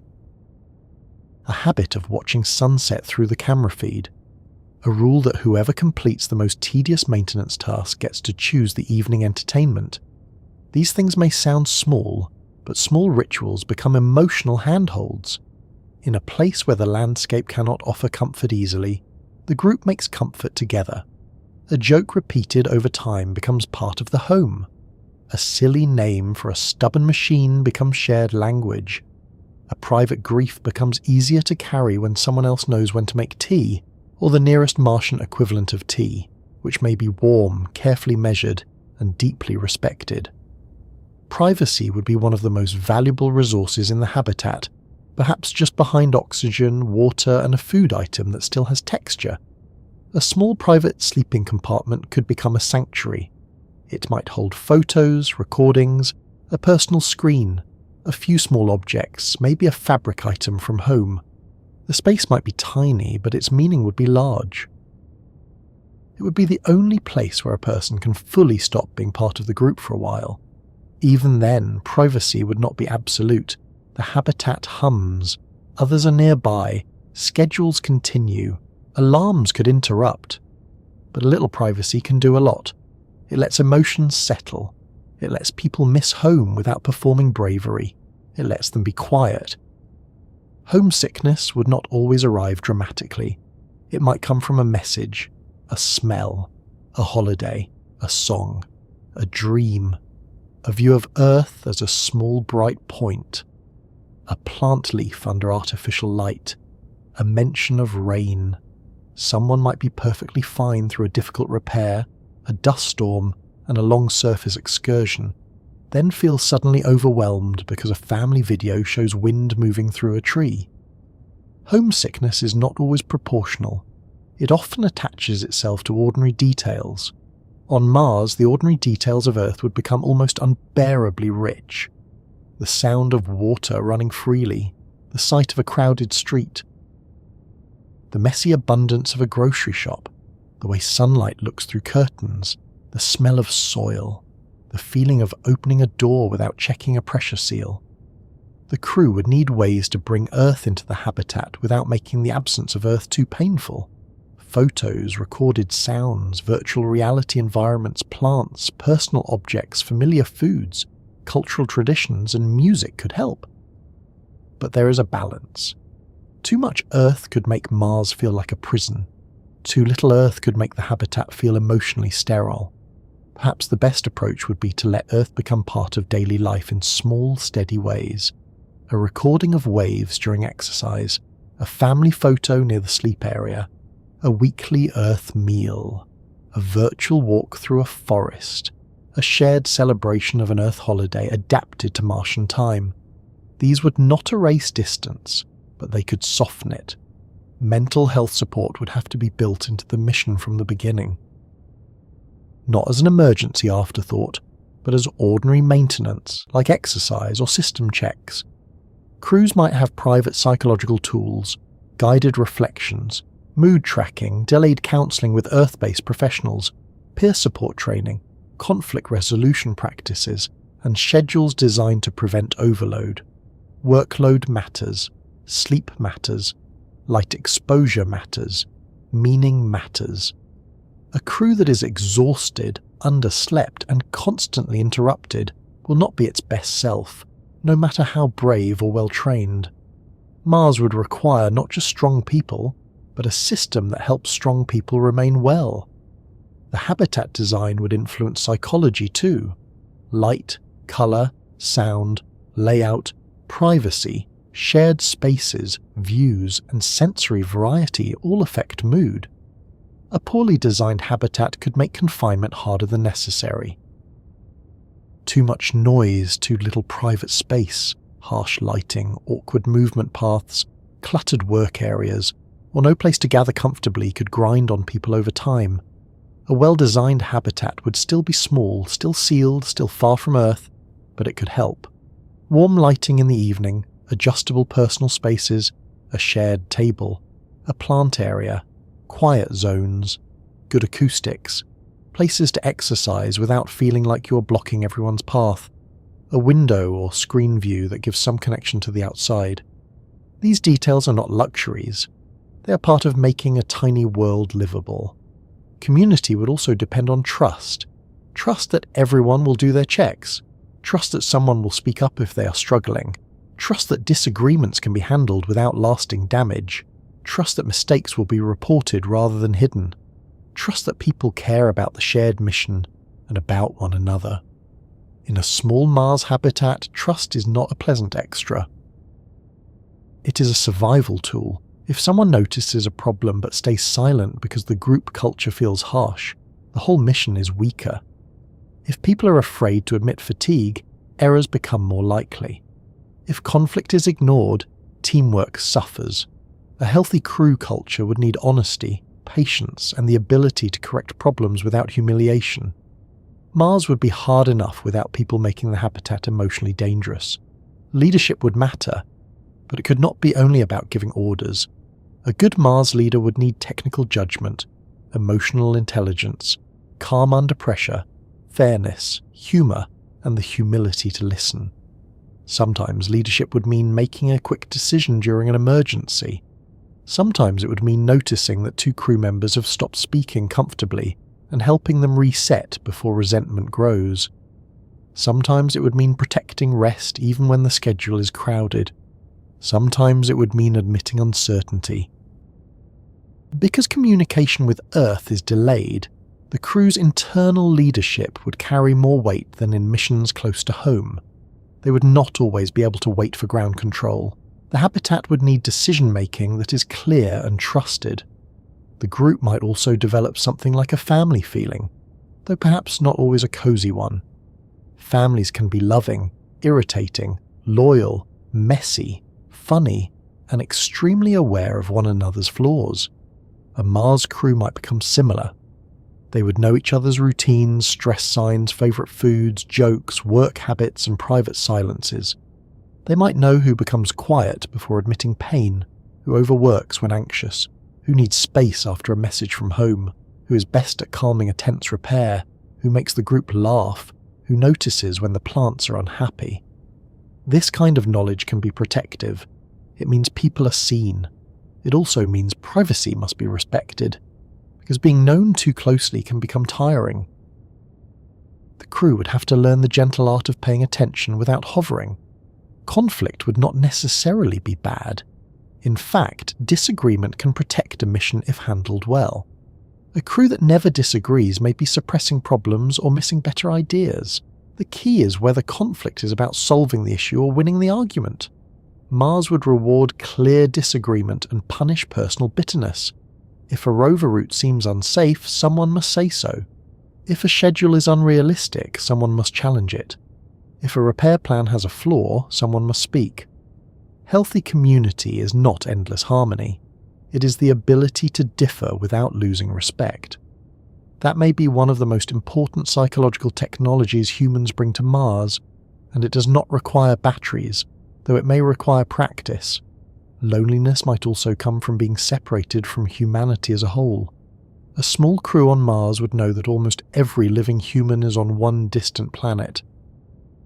Every city, every language, every ocean, every forest, every childhood home, every restaurant, every hospital, every school, every argument in traffic, every birthday party, every rainy Tuesday, all of it is on Earth. That thought could feel overwhelming. It could make Mars feel like exile.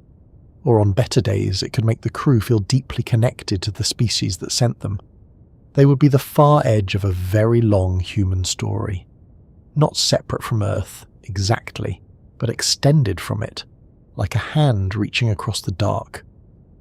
A tiny Martian home would have to hold that contradiction. It is far from Earth, and yet it exists because of Earth.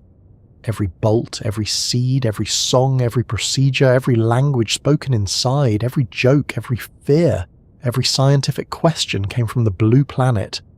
The crew might be physically isolated, but they would carry civilization inside them. When they repair a valve, they use engineering inherited from generations. When they share a meal, they continue a human ritual older than cities. When they comfort someone, they bring tenderness to a place that has never had it before. This is how community on Mars would matter. It would not only keep astronauts functioning, it would make the habitat more than a machine. As souls pass, the group would begin to build memories that belong only to Mars.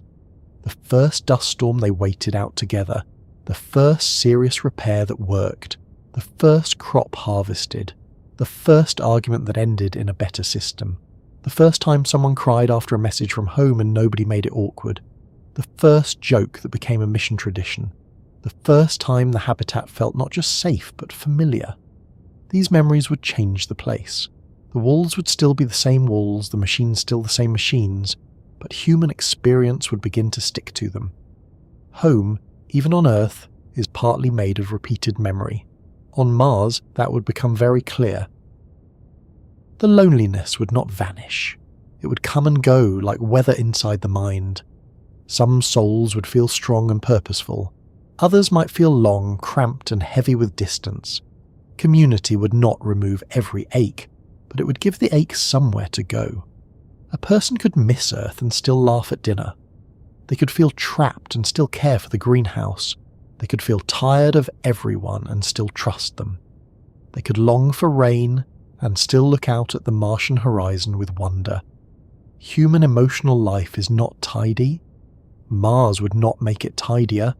It would simply make it more visible, and so the tiny Martian home would become a test of what people can be to one another when there is nowhere else to turn. It would ask whether companionship can soften distance, whether routines can hold loneliness, whether humour can survive confinement, whether trust can grow under pressure, and whether a handful of people can make a sealed shelter feel less like a box and more like a shared life. If they can, then Mars changes slightly. Not the planet itself, not the cold or the dust or the thin air, but the meaning of being there. A habitat with people caring for one another is not just equipment on a hostile world. There is a difference between surviving somewhere and calling it home. Survival can be measured in pressure readings, oxygen levels, calories, water recovery, radiation dose, power margins, and medical checklists. Home is harder to measure. Home is the place where the body relaxes before the mind explains why. It is where small routines feel natural, where the light has meaning, where the sounds are familiar, where you know which step creaks, which corner is warmest, which mug is yours, and which window view you return to without thinking. Home is not only shelter, it is repetition, memory, safety, belonging, and the quiet confidence that life can keep happening there. So when we ask whether Mars could ever truly feel like home, we're not really asking whether a habitat can keep people alive. We're asking whether human beings can form a deep relationship with a planet that offers almost none of the comforts that shaped us. At first, Mars would probably feel like a workplace and a mission site, not a home. It would be too controlled, too dangerous, too watched by procedures. The habitat would be full of labels, equipment, storage plans, emergency systems, medical protocols, and mission objectives. The outside would be a research environment entered through an airlock. People would speak in schedules, tasks, readings, and risk assessments. They might love the view, admire the science, and feel proud to be there. But love and pride are not the same as feeling at home. A mountain climber can love a mountain without wanting to live on its summit forever. A scientist can love a field site and still long for a warm kitchen. Mars would begin as a place of awe, not ease. Yet home can grow slowly in unlikely places. A ship becomes home to sailors. A polar station becomes home to researchers through the long winter. A small apartment becomes home not because it is perfect, but because life gathers there. People are surprisingly good at attaching meaning to repetition. The first time a crew sits at the habitat table, it is just a table. After 100 souls, it is where they shared meals, argued over schedules, opened messages from home, laughed during a dust storm, planned rover routes, divided the first greenhouse harvest, and sat silently after difficult news. The table changes because memory changes it. The same would happen to corridors, sleeping spaces, workstations, windows, exercise machines, and the airlock everyone complains about but secretly respects. A habitat becomes home when it stops being only a system and becomes a container for life. The planet outside would change too, at least in the minds of the people living there. At first, every ridge and rock might feel alien. The landscape would be a surface to study, a hazard to cross, a place where things can go wrong. But over time, the crew would know it better. They would recognize the shape of a distant hill in morning light. They would know where dust gathers near the habitat. They would remember the route to a sampling site. They would notice when the sky looks clearer than usual. They would know which direction the sun sets behind a particular ridge. They might give informal names to rocks, slopes, paths, and views. The landscape would still be deadly without protection, but familiarity has its own power. A place can remain dangerous and still become known. Could someone miss Mars after leaving it? That may be the real test. Imagine an astronaut returning to Earth after many months or years on Mars. Earth would be overwhelming at first. The gravity heavy, the air thick and scented, the sounds loud, the colours almost excessive. Rain might feel shocking, trees might seem impossibly alive, crowds might be too much, fresh food might feel luxurious. But after recovery, after reunions, after oceans and forests and open windows, there might be a strange ache for the red planet, for the pale sky, for the sound of the habitat fans at night, for the small crew rituals, for the careful morning checks, for the view of the rusty plain after sunrise, for the feeling of being part of something difficult and meaningful. If a place can be missed, it has entered the heart in some way. Mars could become that kind of home for some people, even if it never becomes easy. Still, a first Mars base would not be home in the ordinary civic sense. It would not have neighbourhoods, parks, schools, streets, gardens under open air, markets, old buildings, family histories, or the messy freedom of a living society. It would be a fragile outpost, dependent on technology and Earth support. The people there would likely be highly trained adults on missions, not a full community with children, elders, artists, shopkeepers, doctors, teachers, and all the ordinary variety that makes a place truly inhabited. To feel like home for a crew is one thing. To become home for generations is another. That larger question is much harder.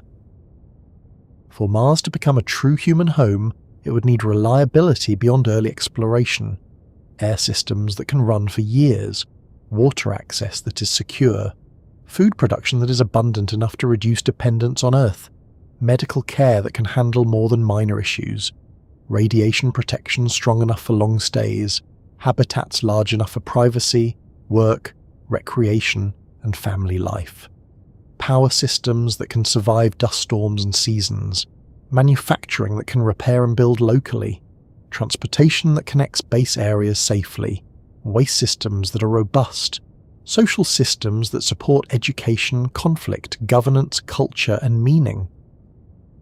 A settlement is not just a bigger habitat. It is a web of physical and social dependability. Then there is the question of children. Could children be born and grow up on Mars? We do not yet know. Partial gravity, radiation exposure, medical risk, development, pregnancy, birth, growth, immunity, psychology, and ethics all become much more serious when future generations are involved. It is one thing for trained adults to accept risk. It is another to create lives in an environment that may shape bodies in unknown ways. So even if Mars becomes a place where adults can live for long periods, calling it a home for humanity would require caution, humility, and evidence. The dream of a multi-generational Mars settlement is powerful, but the body is not a slogan. It needs conditions, and children need more than survival. Terraforming is often brought into this conversation, the idea that Mars could one day be transformed into a more Earth-like world. A thicker atmosphere, warmer temperatures, liquid water on the surface, perhaps eventually plants under an open sky. It is a grand idea, the sort of thing that makes science fiction stretch its arms and look pleased with itself. But in practical terms, terraforming Mars would be extraordinarily difficult, likely far beyond anything we can currently do. Mars has lost much of its atmosphere over time. It is cold, dry, low pressure, and exposed. Even if humans could warm parts of it or release gases, creating a breathable atmosphere and stable open environment would be a planetary scale project, not a construction job with a hopeful deadline. For the foreseeable future, Mars homes would be sealed homes. Human beings would bring Earth-like spaces to Mars rather than turn Mars into Earth. But perhaps Mars does not need to become Earth to become meaningful. We should be careful with the word home. Home does not always mean comfortable in the same way. People have made homes in deserts, tundra, islands, mountains, crowded cities, remote stations, and ships. They do not do this because every place is equally gentle. They do it because human life can adapt, build, remember, and care. Mars would be an extreme version of that. It would never offer a walk without a suit, at least not within any realistic near future. It would not give rain, rivers, forests, birdsong, or breathable wind. But it could offer purpose, community, discovery, routine, beauty, and a sense of belonging built carefully inside protection. That may be a different kind of home, but not a meaningless one. The danger is forgetting what Mars is. If we call it home too easily, we might turn it into a fantasy and ignore the harshness. If we call it impossible, we might ignore human creativity and courage. The truth sits somewhere in between. Mars could feel like home to the people who live there, especially if they build strong communities, meaningful routines, and reliable shelters. It could become a place of memory, work, care, and identity. But it would be a hard home, a dependent home, a home that must be maintained every hour. It would be a home with alarms, seals, filters, radiation shelters, dust procedures, pressure doors, and emergency plans. A home where outside is beautiful but not safe. A home where the planet beneath you is not adapted to you, so you adapt around it. Living there might also change how people define home on Earth. After Mars, Earth would no longer seem ordinary. The blue sky would look like protection. The ocean would look like a miracle so large it is almost embarrassing. A forest would seem impossibly generous, making oxygen, holding soil, cooling air, hosting life without a maintenance crew. Rain would become an event. Wind on bare skin would feel intimate. Gravity would feel heavy, yes, but also reassuring. A person who has lived on Mars might never again think of Earth as simply the place humans happen to come from. Earth would become the original habitat, the open one, the astonishing one, the planet that already does all the life support tasks we would struggle to copy in metal rooms. That may be Mars's deepest gift. It may not be that Mars becomes a second Earth. It may be that Mars teaches us what Earth is. By trying to live without Earth's easy air, we understand air. By recycling every drop of water, we understand water. By growing one tray of greens under lamps, we understand fields. By sheltering from radiation, we understand the atmosphere and magnetic field. By living in a tiny sealed home, we understand how rich it is to open a door and step outside without permission from a checklist. Mars makes the basics visible. It turns the ordinary into wonder by removing it. Still, the human imagination will keep building on that red soil. Perhaps one day there are several habitats connected by tunnels, then larger modules, then buried shelters protected from radiation, then greenhouses where crops grow in rows, then workshops that make parts from local materials, then landing pads, roads of compacted regolith, pressurized rovers moving between settlements, observatories under clear cold skies, laboratories studying ancient rock. Children perhaps only if it is safe, schools where the first lesson is how precious pressure is, and quiet rooms where people play recordings of rain because their grandparents remember it. A Mars settlement, if it ever grows that far, would have its own culture, its own holidays, its own stories, its own way of speaking about souls, dust, earth and home. The first people who live there would become part of that memory, not as flawless heroes, but as workers, caretakers, scientists, engineers, friends, tired people, brave people, annoyed people, funny people, homesick people. They would be remembered not only for stepping onto Mars, but for making breakfast there, repairing things there, sleeping badly there, growing plants there, apologizing after arguments there, and watching the sun set blue through dusty air. The ordinary details would matter because ordinary details are what make history livable. A footprint is inspiring, but a lived-in room tells another kind of story. Could Mars ever truly feel like home? For Earth as a whole, perhaps not in the way our first planet does. Earth is not only home because humans live here. Earth is home because we are made of it. Its gravity shaped our bones.